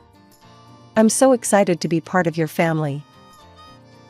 From that day on, our household dynamics shifted dramatically. Sarah moved in, citing the need to be close to family during her pregnancy. At first, I was thrilled to have a female companion in the house. However, it quickly became apparent that Sarah had her own agenda. She began to subtly undermine me at every turn. When I'd cook dinner, she'd wrinkle her nose and say, "Oh, is that how you make it?" I always thought it was done differently. But it was her interactions with Tom that really set off alarm bells. She'd laugh at his jokes, touch his arm, and shower him with compliments. "You're such a talented businessman, Tom," she'd coo. "I don't know how you manage it all." Tom, predictably, lapped up the attention. He began spending more time at home, but not with me. He'd sit for hours, talking business with Sarah while I was relegated to the background. I tried to talk to Michael about Sarah's behavior, but he brushed off my concerns. "Mom, you're just being paranoid," he'd say. "Sarah's great. Maybe you're just jealous because you're not the center of attention anymore." His words hurt more than he could know. Had I raised a son who cared so little for his mother's feelings? As for Tom, he seemed to revel in the new family dynamic. He'd beam with pride when Sarah complimented him, and I'd catch him looking at me with something akin to disgust. One day, while out grocery shopping, I ran into an old college friend, Jessica.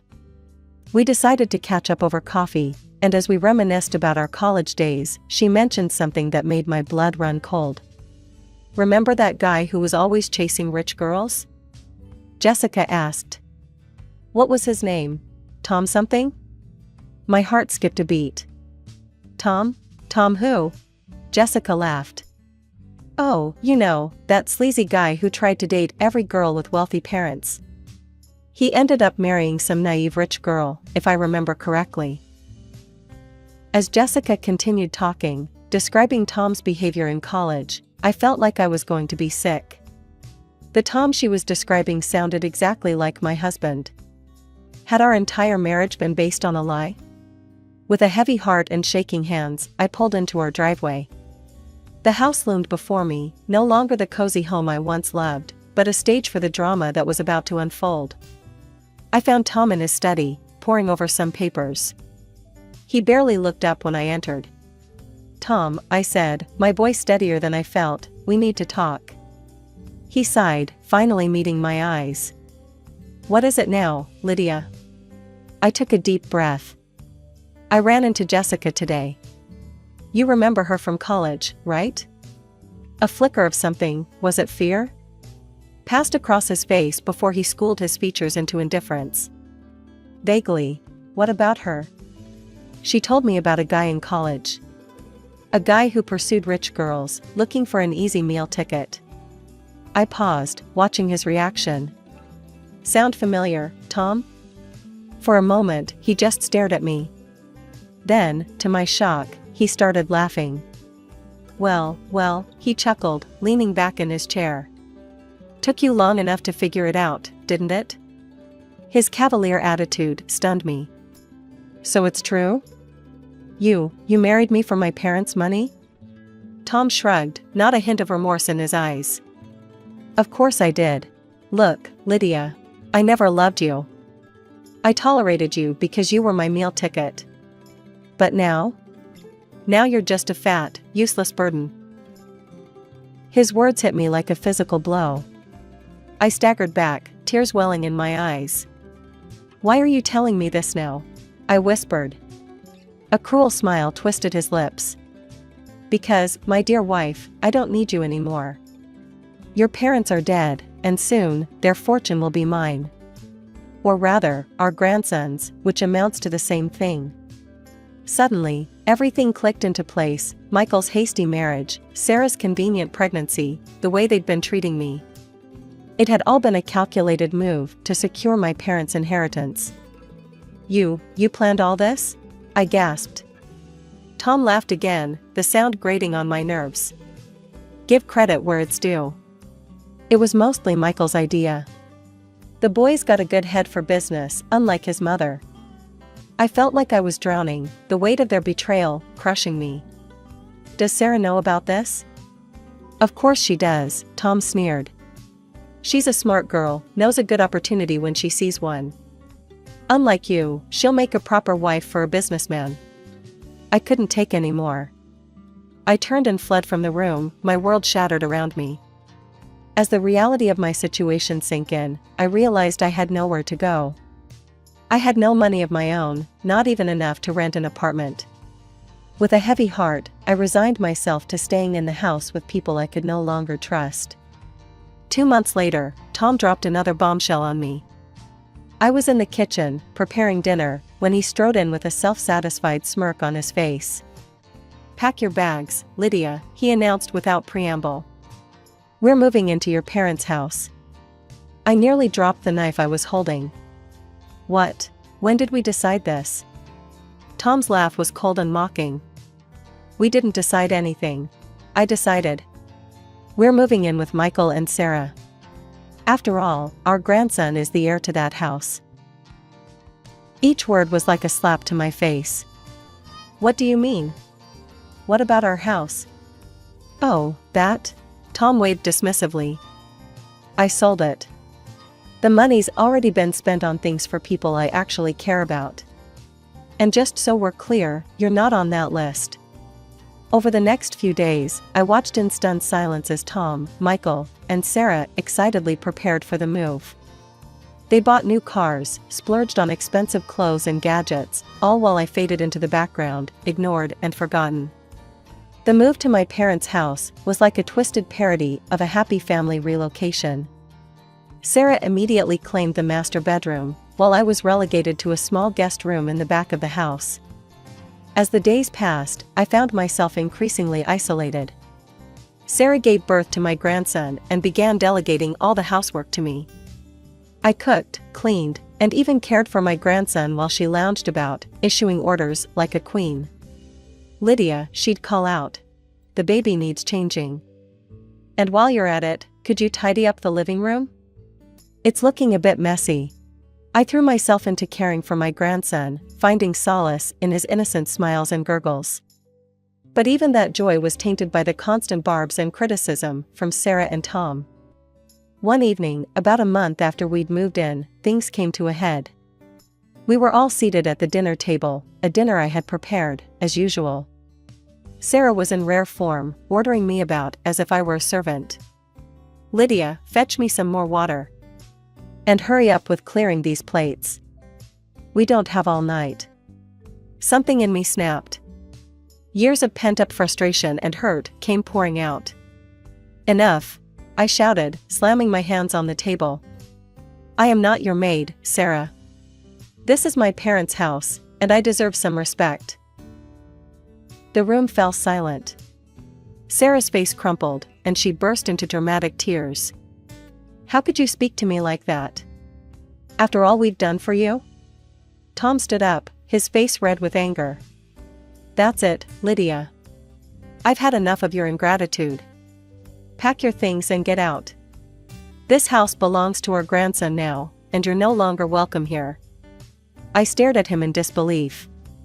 "You can't be serious. Where am I supposed to go?" He reached into his pocket and pulled out a stack of papers. "I've been waiting for the right moment to give you these. Divorce papers, already signed. I want you gone by morning." I looked to Michael, hoping against hope that my son would defend me.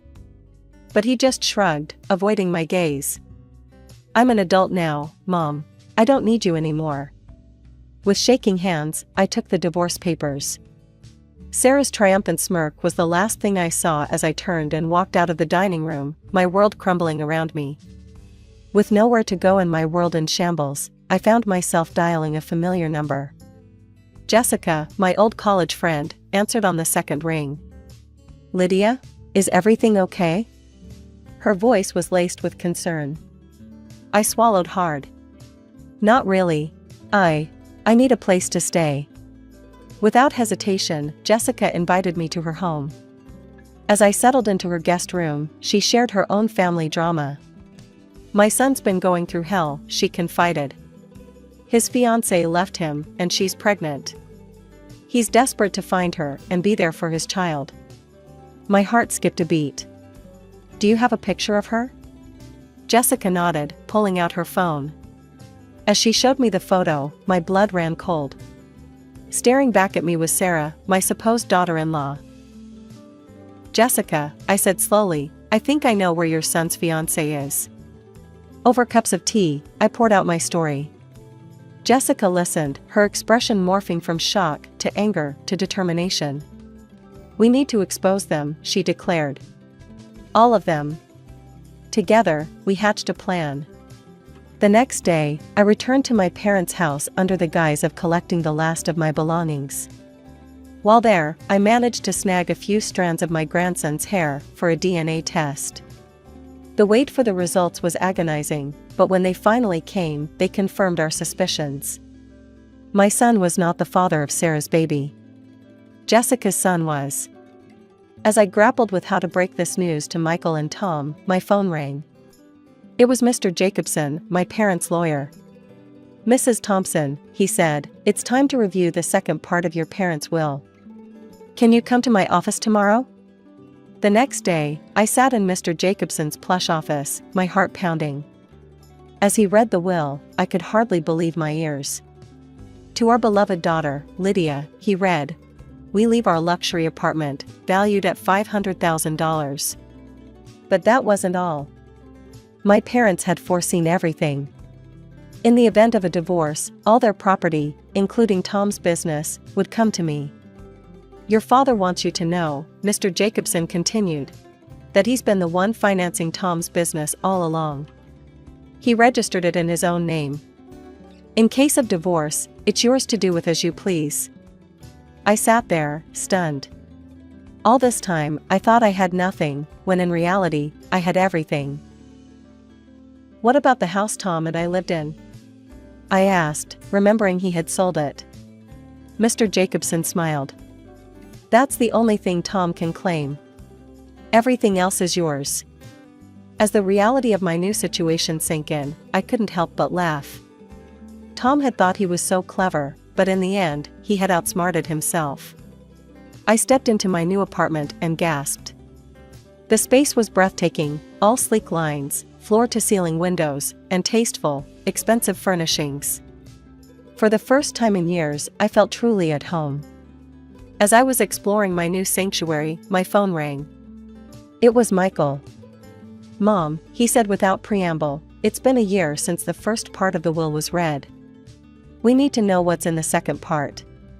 His tone was demanding, entitled. "I'm sure Grandpa and Grandma left everything to me, right?" I couldn't help but chuckle inwardly at his presumption. "Michael, this isn't a conversation we should have over the phone. Why don't you, Sarah, and your father come over tomorrow morning? I'll text you the address." After hanging up, I called Jessica. "It's time," I told her. "Can you come over tomorrow morning? We're going to settle this once and for all." The next day, I heard the doorbell ring. Taking a deep breath, I opened the door to find Tom, Michael, Sarah, and the baby standing there.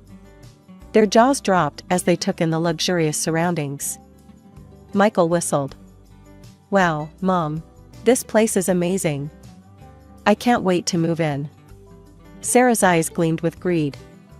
"Yes, it'll be so nice, once we get rid of all this old lady decor. And of course, once we get rid of you, Lydia." I raised an eyebrow.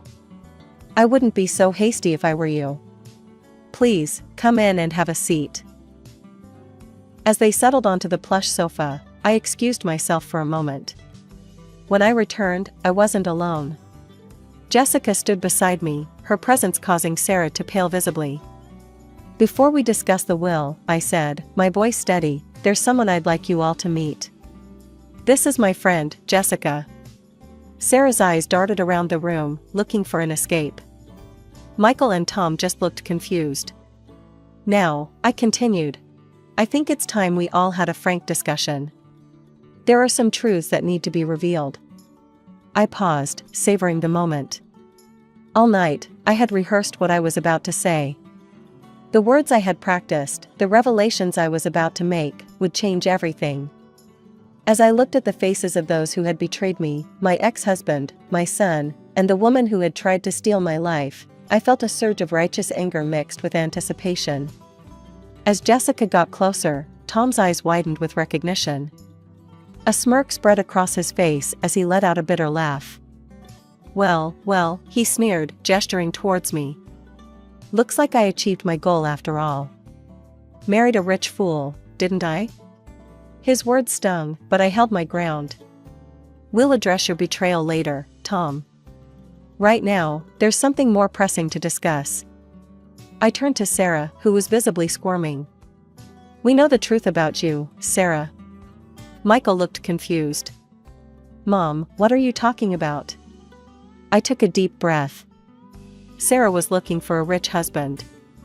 When she heard about the will from you, Michael, she saw an opportunity. She decided to pass off someone else's child as your own, to get her hands on your grandparents' estate. Jessica stepped forward, her voice steady. "The baby isn't Michael's. It's my son's child." The room fell silent. Then, I produced the DNA test results. Sarah's face drained of color as realization dawned. In a flurry of movement, Sarah grabbed her bag. "I don't need this. I don't need a beggar's child," she shouted as she fled the apartment. Michael stood there, shell-shocked, the baby still in his arms. He looked lost, pathetic even. Tom, recovering from the initial shock, asked in a small voice. So, who gets this apartment? I couldn't help but smile. Well, Tom, let me enlighten you about the second part of my parents' will. I explained everything, the apartment, the car wash, all of it. Tom's face fell with each revelation. Suddenly, Tom was on his knees. Lydia, please, I'm sorry. Forgive me. We can work this out. I looked at him coldly. Get out, Tom. You have 2 days to leave my parents' house, or I'm calling the police. As Tom scrambled to his feet, he turned to Michael. Son, give me the car I bought you. I need something. Michael's response was curt.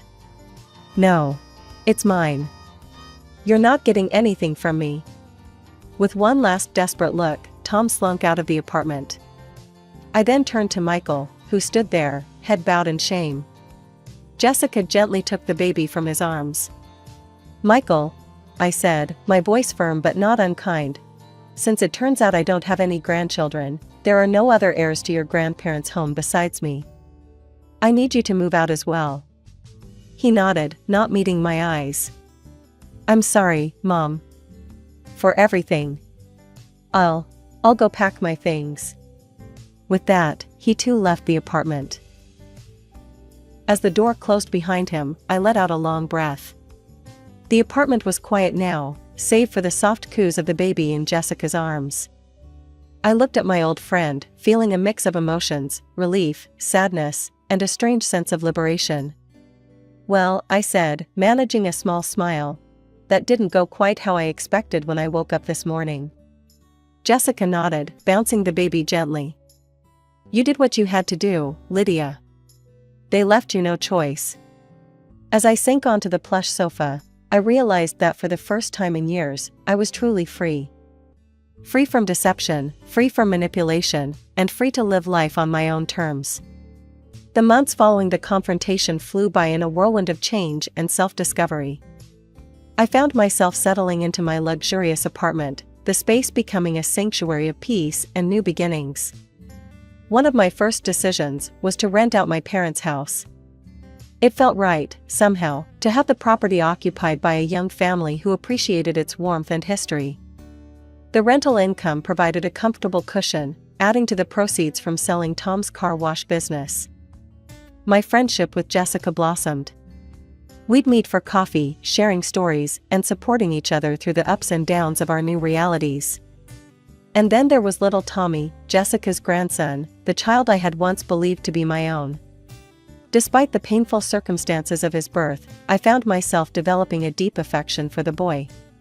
He has your eyes, Jessica would joke during our visits, and we'd laugh, finding humor in the absurdity of our intertwined lives. My relationship with Michael was a work in progress. The betrayal had cut deep, but he was still my son, and I couldn't bring myself to sever that bond completely. Our interactions were tentative at first, awkward phone calls, and stilted meetings in neutral coffee shops. But slowly, painfully, we began to rebuild. As for Tom, he became a ghost in my past. I heard through the grapevine that he'd fallen on hard times, his grandiose dreams of wealth and status crumbling in the wake of his exposed deceit. I saw him only once, by chance, as I was driving through town. He was working at a small kiosk, looking older and wearier than I remembered. For a moment, our eyes met, and I felt a flicker of something, not love or longing, but a kind of closure. Then the light changed, and I drove on, leaving that chapter of my life firmly in the rearview mirror.